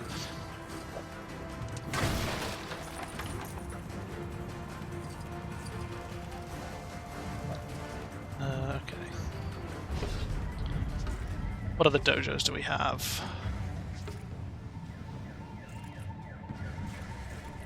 Battle arenas? Nope, not interested in that. Secret Factory, okay. I remember this one causing a lot of problems, and if you're still in the chat, you might be able to back me up on this one. Because I think you had to go, I'm sure I remember you having to go in and basically rewrite the entire sort of flow for this level to try and get it in line. I may be misremembering, but I'm sure I have a vague memory of that happening. This one is just chaotic. Now who do I get? I have a feeling it's okay. I get. Oh, it's again two not great characters. That's not the robot. This is the robot. This one caused a lot of problems because the spec I was given, it didn't really match everything the character had to do by the end of the level. So like all the sort of that's cool. He does like a load of weird teleportation stuff. And like there's an enclosed area, and it's just like, oh, okay, I didn't know about any of this stuff. So there was a lot of additional support needed to get this level off the ground. And I just remember the tech flow for this being such a nightmare. Oh yeah, that was it. I remember, yeah, Zane's wire food is pretty cool. He shoots them out of his own bow into the ground. It's quite a nice touch.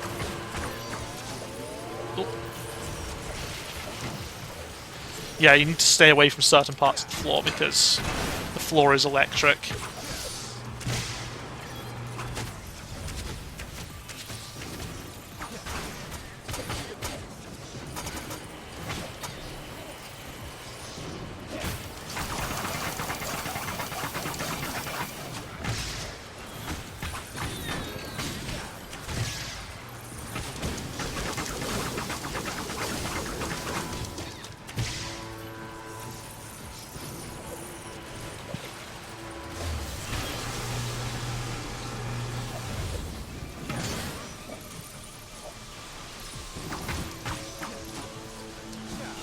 And I'm sure as well, I can't remember if it was Flanders who had a big problem with this one, but like a lot of the nodes for teleportation, because of the fact that the floor keeps sort of changing and moving around, a lot of the sort of AI nodes and AI pathing nodes were just an absolute nightmare to get all that teleportation stuff working.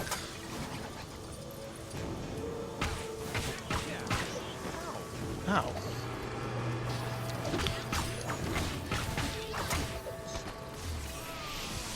That's not cool.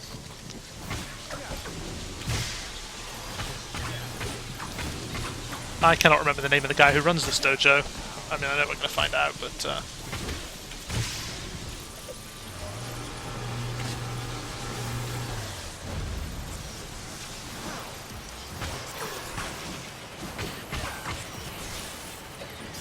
Oh god, I don't know that guy. Cryptor? Ninjoid? Cryptor? I think they are Ninjoids, but Cryptor sounds familiar. I know there's a guy, I know one of the Time Twins is called a Chronix, I think, but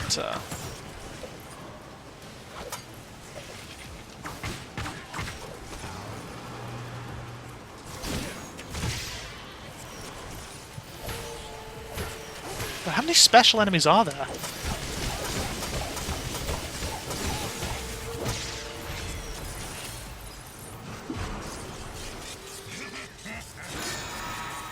General Cryptor. Prepare to be erased. This guy Well, I'm gonna is not fun. right in the pants. Because it turns out that berserk ability is not great when you get trapped in a small space, and the electric fields ensure that you often have a small space. Also, that shit happens all the time. Oh yeah, that's it. I think the stud count for this level is so low because it is so easy to die and lose studs, just due to the fact that there's so many environmental hazards. So I think he's going to teleport away now. And I'm going to have to go find him. And then... Is he going to shut us into the electric... Is he going to shut us in? Oh, did we turn off? Did we disable that in the end? Did we get rid of the whole... You're trapped in here with me because it was really, really shit? Oh, what a nice surprise.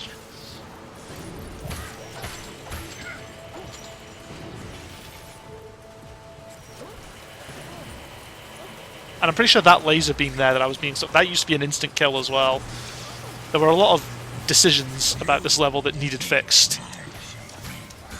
Okay, yeah, so we took away the electric field because it was horrible. He'd do his berserk attack like this and you'd be trapped just on this square with him. Oh, it could be broken as well. I mean, that wouldn't surprise me either.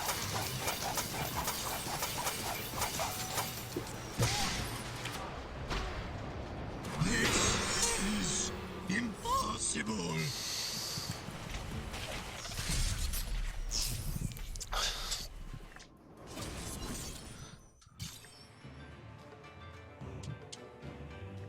Secret Factory. The dojos are pretty good. I do quite like them. It's really nice, just that nice little compartmentalized bit of level design and encounter design. And again, like, most of the special abilities that we built into the game were built around the bosses, I think. Like, that's kind of the order that the special abilities we created. It was based on what boss, which dojo we were doing a boss for next.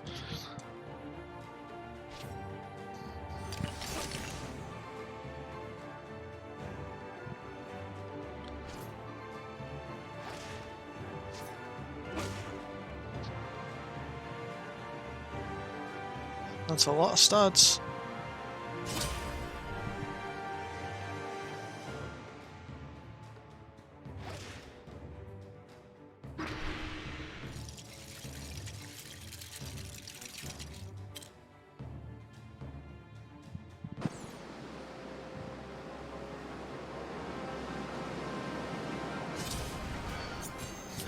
True Ninja level 11.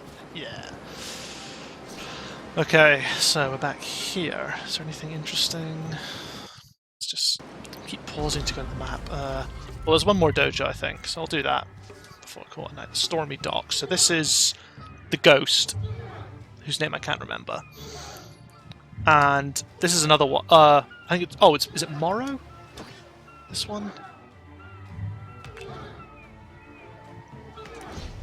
Morrow sounds familiar. And I remember this... Yeah, this character being really unique because there's not a lot of ghost characters in the game, so Morrow has like a really unique animation set, even as a player character, which is pretty cool. What's the matter? You worried you'll see a ghost? Okay, I get Nia, that's cool.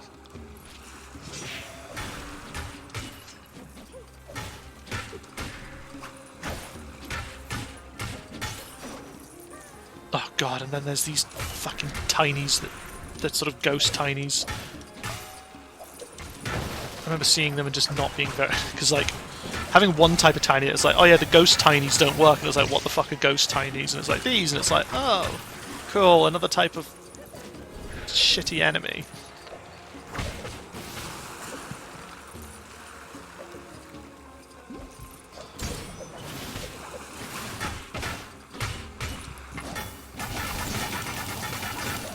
Nia's flurry is really satisfying to do. Just the just the complete jabby side of it. Yeah, so I think the problem with these tinies is that they couldn't, because they were a single piece, they had to do like the fade out death, which was a bit weird considering they were they were also like a floating enemy, so the fade out death ended up looking a bit weird. It took a bit of time to get right.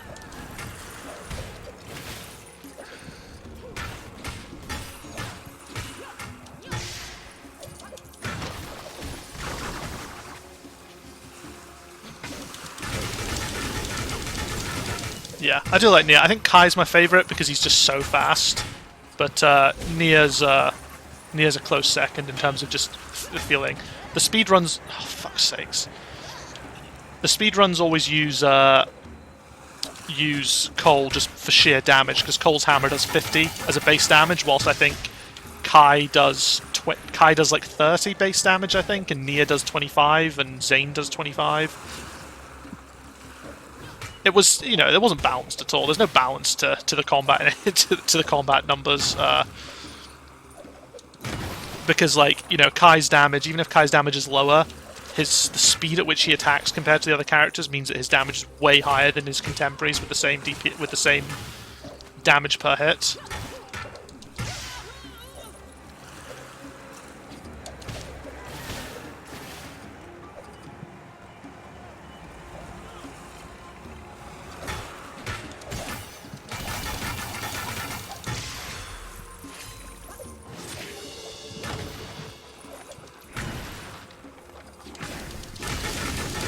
Oh, that was a special enemy. That's lucky. Oh, I remember what enemy it is now. It's the Charger. We haven't seen one of them yet, but it's an enemy that will just chase you. And it's an enemy I did not like. I forgot that it only really appears in the dojos and some of the later levels. They're not fun enemies at all. Oh, fuck off.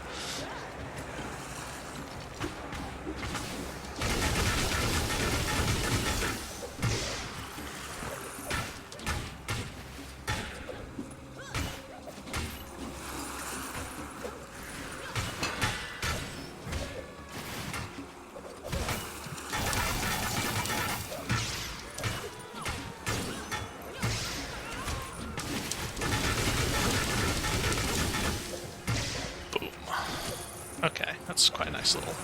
Just...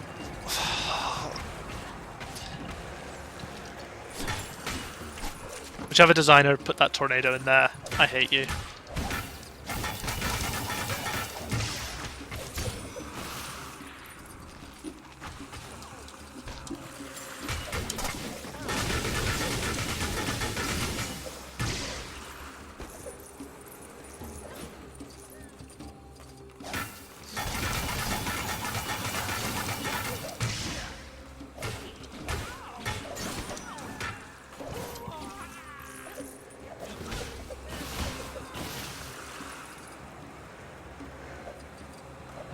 Yep. Tornado is instant death if you get caught in it. I don't know if it doesn't seem to be stealing your studs though, but it's still just annoying because you're guaranteed to lose your multiplier from it.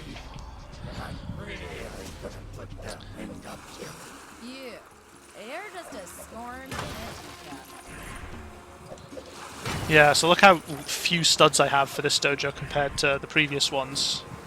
So it's not good.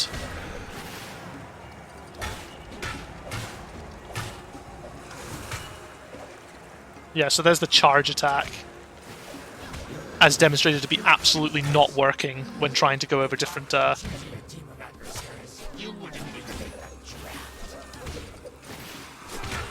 This might be one where I need to come back with the multiplier brick.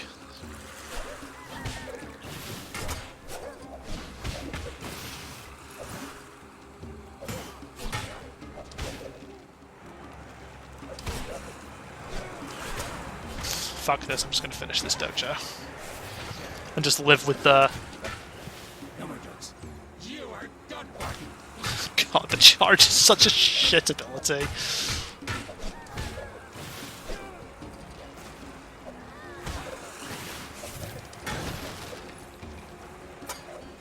This is such a tiny dojo as well.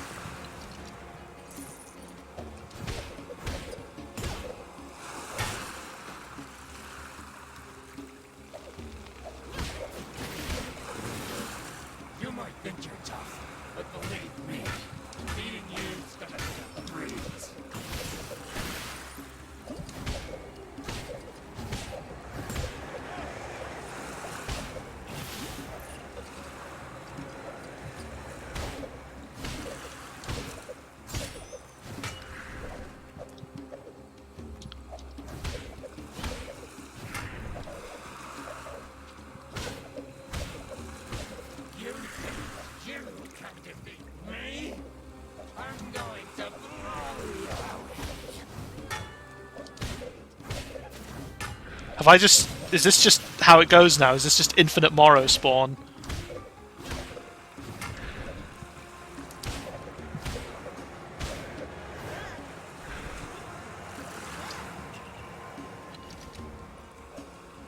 Okay, so...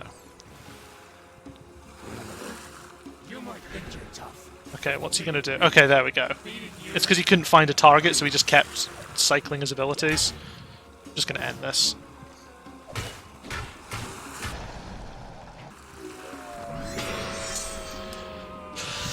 Yeah, I think this is one of the ones where you need to come back with the stud multiplier or something.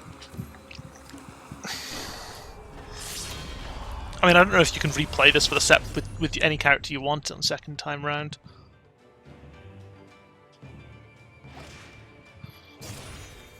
Oh yeah, free play, okay. So, maybe come back with slightly different characters.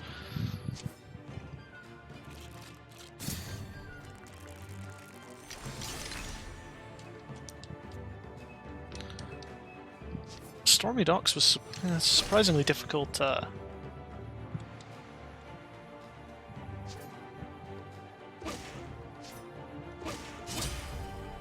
True ninja level up. Sweet.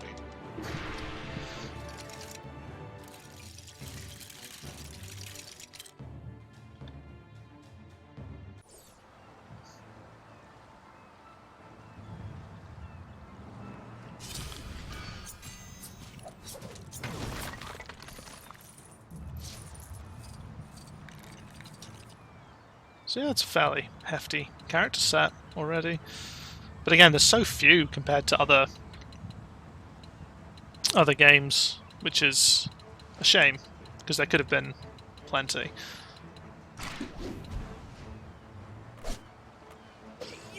Right. I think I need a fish character.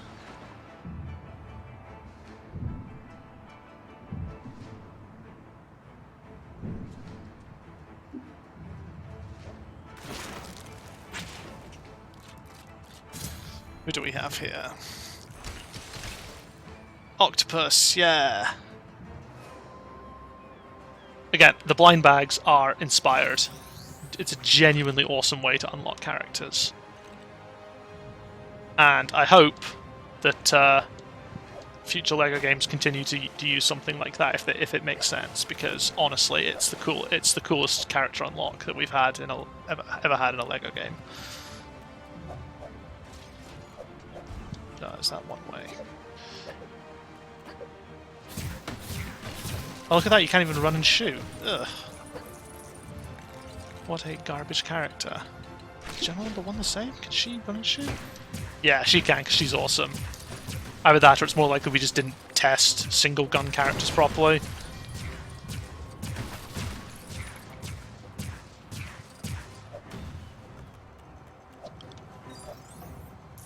Right.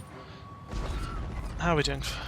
What else does the map look like? Again, I've kind of done most of the content besides the next level. So I think I might actually leave it at that. It's been streaming for about 3.5 hours now. But yeah, I think this was fun. Hopefully anyone who didn't work on the game learned something interesting. Anyone who did work on the game may have learned something interesting or had a chance to reminisce or, you know, reignite those horrible flashbacks of the game. And I'll probably come back to this at some point. I'd like to play through more of it. I'm sure there's more stuff that I'll remember as I go through. Got to compete with John Burton's Game Hut channel somehow. I'm never going to do that, but yeah.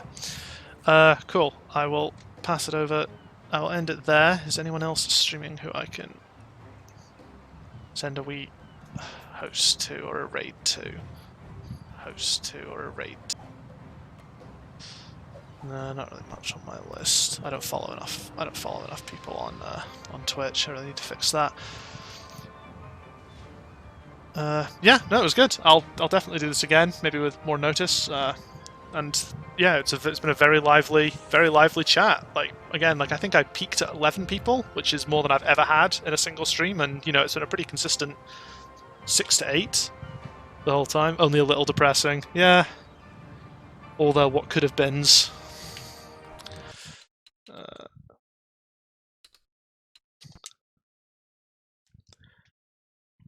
But yeah, cool. I'm gonna end the recording there, and I'll get this put on YouTube at some point. And cheers for stopping by, everyone.